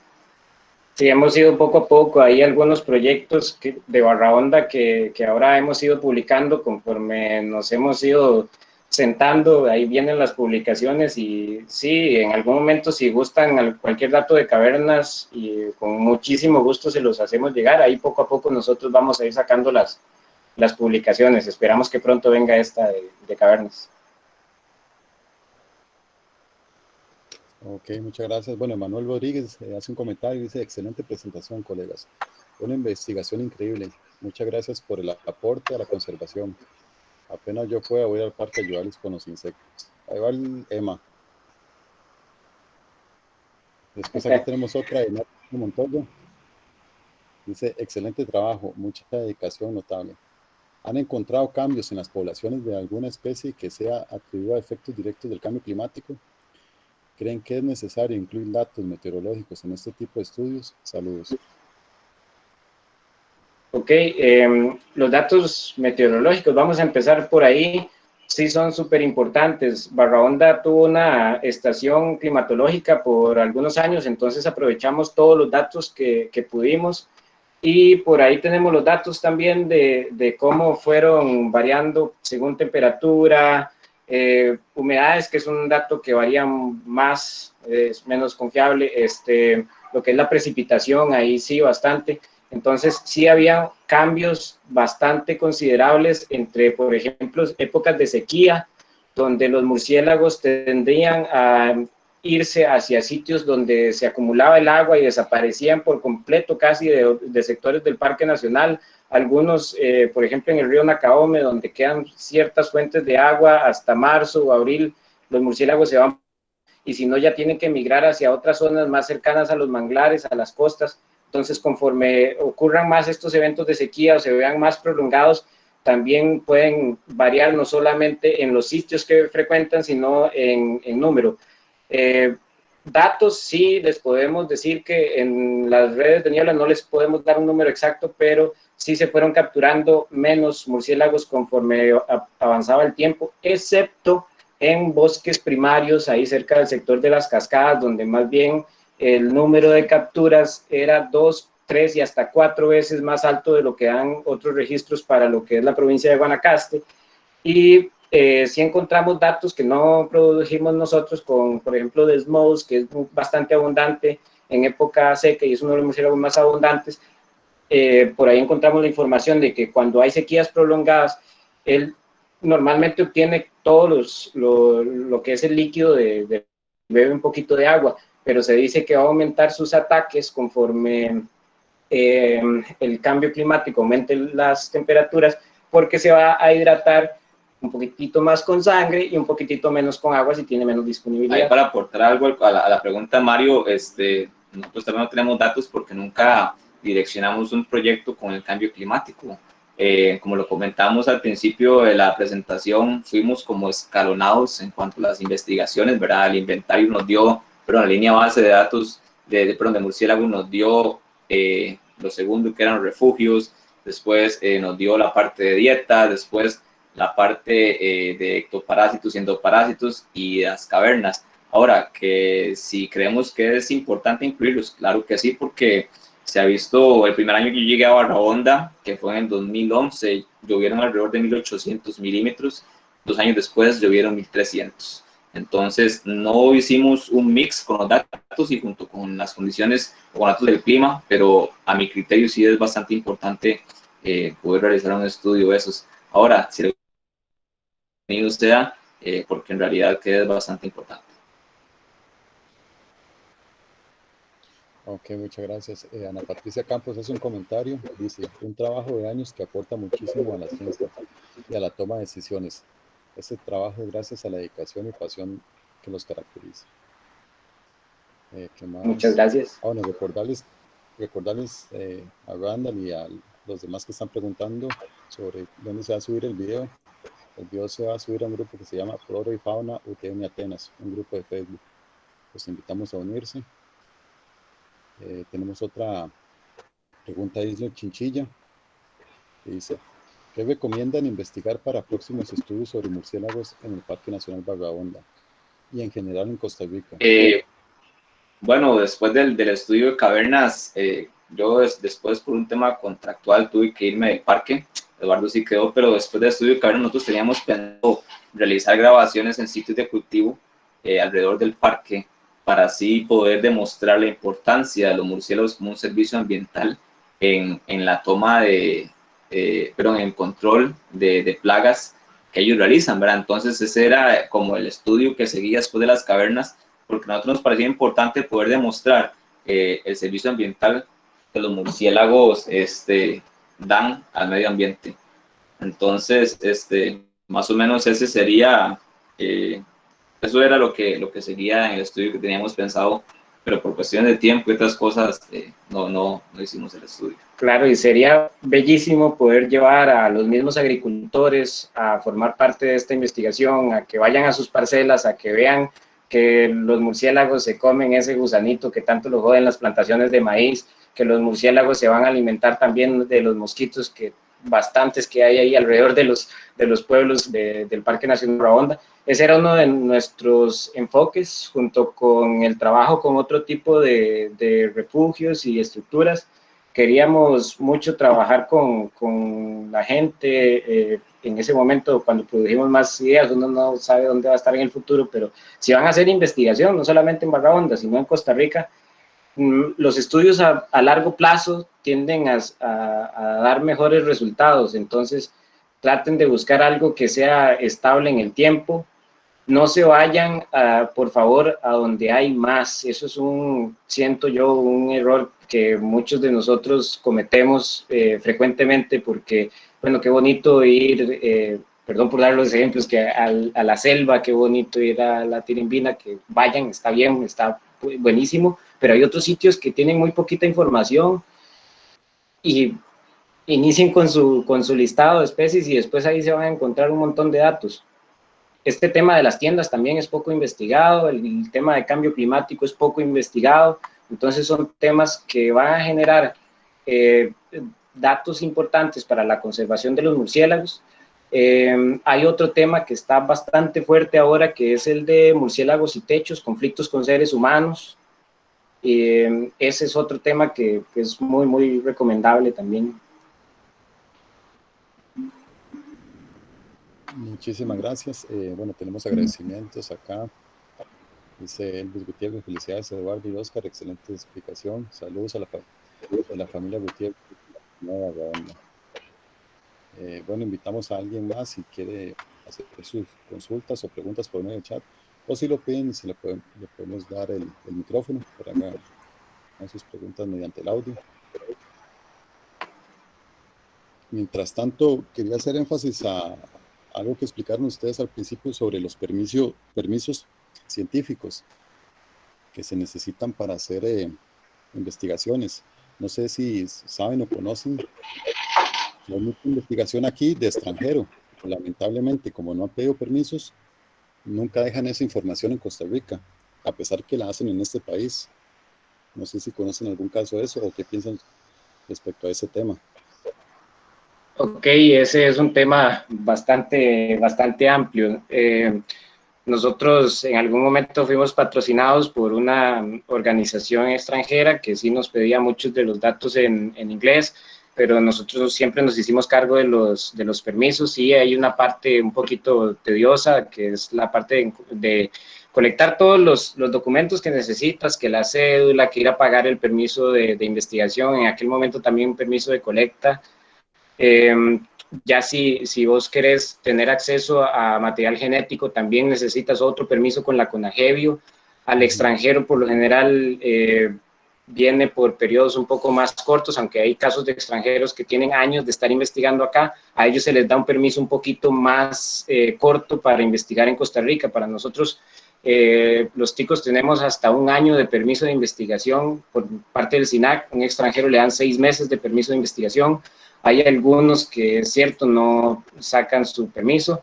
Hay una condición especial también con unas universidades, por ejemplo la UCR, que también puede aprobar sus permisos, que eso es todo otro tema, ¿verdad?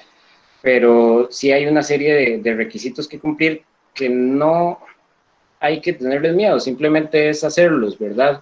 Nosotros cuando estábamos en Barra Honda siempre intentamos facilitarle eso al investigador y decirle, bueno, usted quiere venir a investigar, mándenos todo, y le ayudábamos a hacer el trámite, pero se le explicaba también cómo se podía hacer ese mismo trámite. Sí, bueno, no voy a mencionar los nombres, pero sí conozco algunas investigaciones sin permiso y cuando eso sucede simplemente es llamar y decir, mira, mejor ponerte en regla. Ya esas personas no están investigando.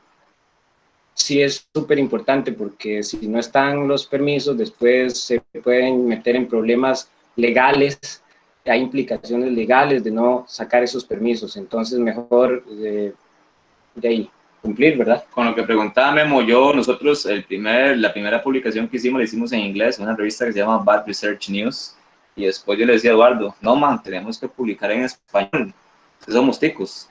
Y la verdad que la gente que va a leer esto ocupa también, si es un chiquito de 7 años o un adulto de 50, ocupa leer esto en español y entenderlo.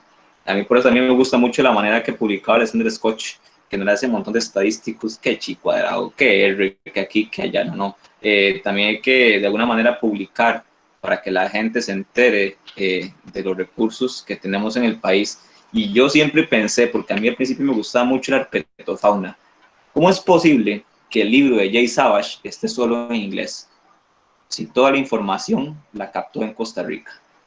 ¿Cómo es eso posible?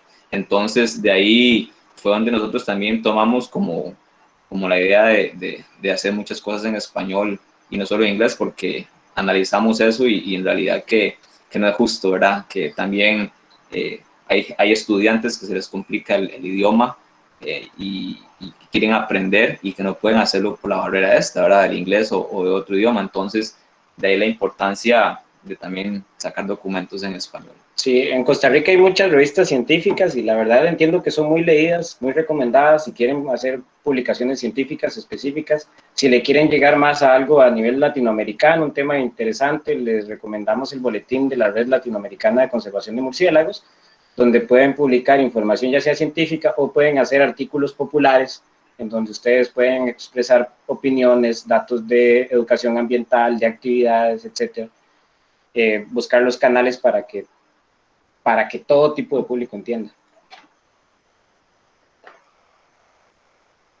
Excelente, muchas gracias. Y darle, bueno, que yo ya más que sí, por ese lado, sobre que mucha gente extranjera viene acá, investiga, genera conocimiento, pero ese conocimiento muchas veces no se queda acá en este país porque no hacen publicaciones. Y bueno, y ahora que mencionaron sobre la barrera del idioma, que también es un punto bastante importante, sobre mucha gente se genera conocimiento de nuestro país y nos ponen una barrera para la gente que no maneja muy bien el otro idioma. Pero eso ya es otro tema de conversación. No sé si alguien más quiere hacer una participación en el chat o se le otorga el audio, por si gustan. Vamos a esperar un momento a ver si alguien más. Eduardo, habla Isler. Adelante, Isler, ¿qué tal? Primero, honestamente felicitarlos. Han hecho un trabajo extraordinario y se nota mucha pasión, interés y de último han adquirido un conocimiento bastante amplio. Y también felicitarlos por las publicaciones que tienen. Me parecen que son un ejemplo para la carrera como egresados. Y también decirles que me parece muy buena bueno, en general yo hice 2 preguntas. Ambas estuvieron súper bien contestadas, ¿verdad? Pero la segunda me llamó mucho la atención de que ustedes recomiendan que hay que informarles, hacerles notar a las personas la importancia que tienen los murciélagos, digamos, en este caso incluso para la seguridad alimentaria, para la conservación de los bosques, para la restauración de bosques. Entonces, creo yo que ustedes están atacando la causa bueno, una de las muchas causas, me imagino que no solo en murciélagos, sino hasta en plantas y en otros grupos, es de educar a las personas que hacen ciencia y a las que no hacen ciencia. Y también me llamó mucho la atención de que le llegan con la idea a niños y por así decirlo, por inercia también le están llegando a los papás de los niños. Entonces están abarcando un gran eje de concientización de personas. Luego también me llamó mucho la atención los comentarios finales sobre la parte de este tema de publicar en inglés, publicar en español. Totalmente de acuerdo, y más bien hasta me hicieron reflexionar, porque ¿qué gana? Si bien hay una tendencia, una exigencia de que hay que publicar en inglés, pero también hay que publicar en español para que nuestra gente, los costarricenses y los latinos, estemos enterados y nos podamos educar. Y más cuando hay barreras de idioma, ¿verdad?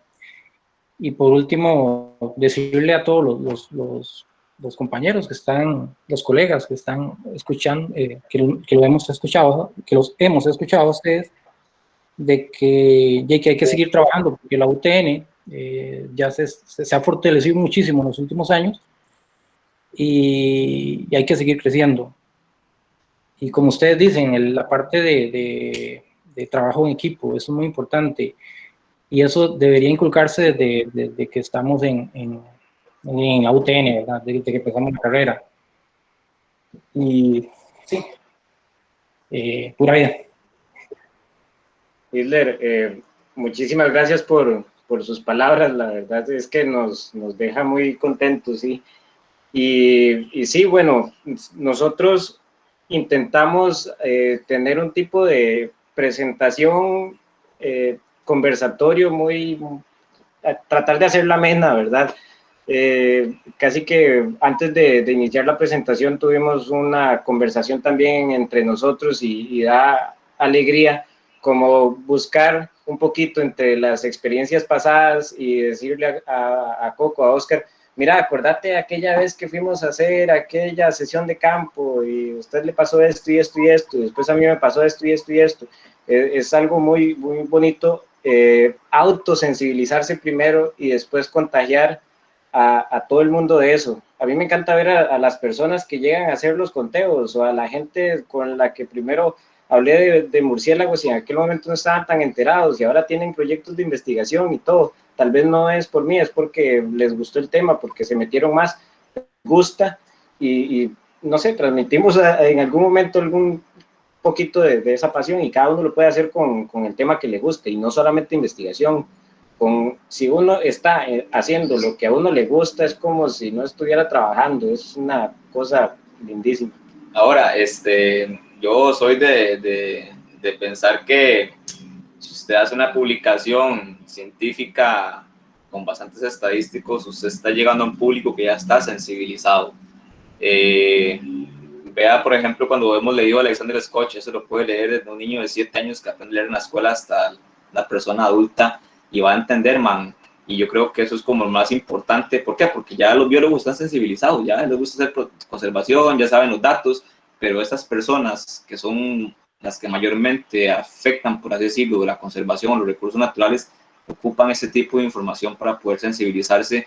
Y de ahí es que yo antes dije y los invito, si ustedes hacen una investigación, creo que a vos te gustan las orquídeas, ¿verdad? De orquídeas o algún otro grupo, vayan a una escuela y se la dan a un grupo de niños para que ustedes se sorprendan hasta las preguntas que hacen, porque uno se queda a veces sorprendido, ¿verdad? No espera algunas cosas que ellos le dicen a uno y eso a uno lo hace mucho reflexionar hasta dónde el trabajo que yo hago realmente tiene un impacto en la sociedad o en las personas que realmente tienen que hacer la conservación y que no saben de eso. Gracias otra vez, Hilder. Pura vida, man.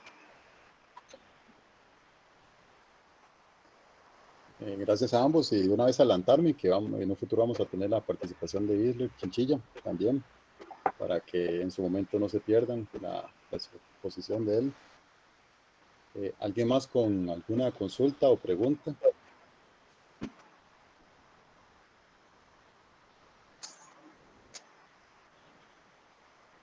Si no, entonces, Oscar y Eduardo, damos por terminada la charla. No sé si quieren dar unas últimas palabras.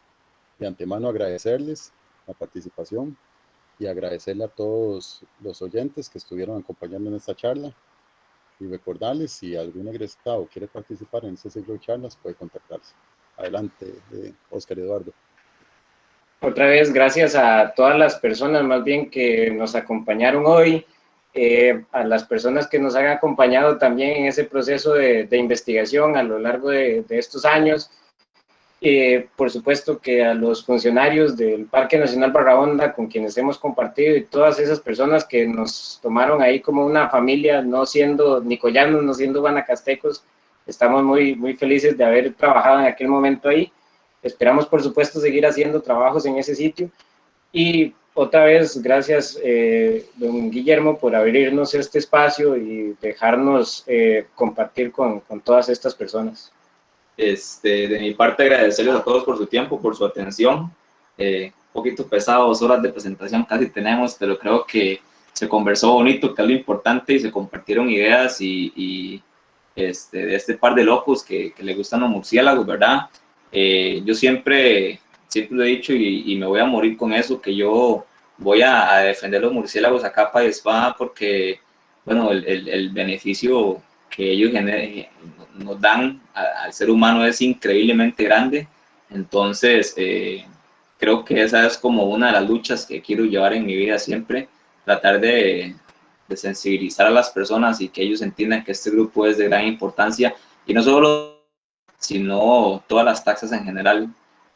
Cada cosa que está en la naturaleza, o cada espécimen, o cada organismo tiene su razón de ser, y para mí es súper importante tratar de transmitir este conocimiento con quien sea, ¿verdad? Entonces, muchísimas gracias a Memo por el tiempo que nos dio, a Marilyn por haberme embarcado. No, mentira. Y ya, agradecer a todos su tiempo y espero que estén bien en esos tiempos tan difíciles, y que espero que puedan también ustedes pasar el conocimiento que ustedes tienen, que sé que hay mucho, a personas que realmente lo necesitan. Purísima vida y muchísimas gracias. Ojalá puedan ir a capturar con nosotros pronto.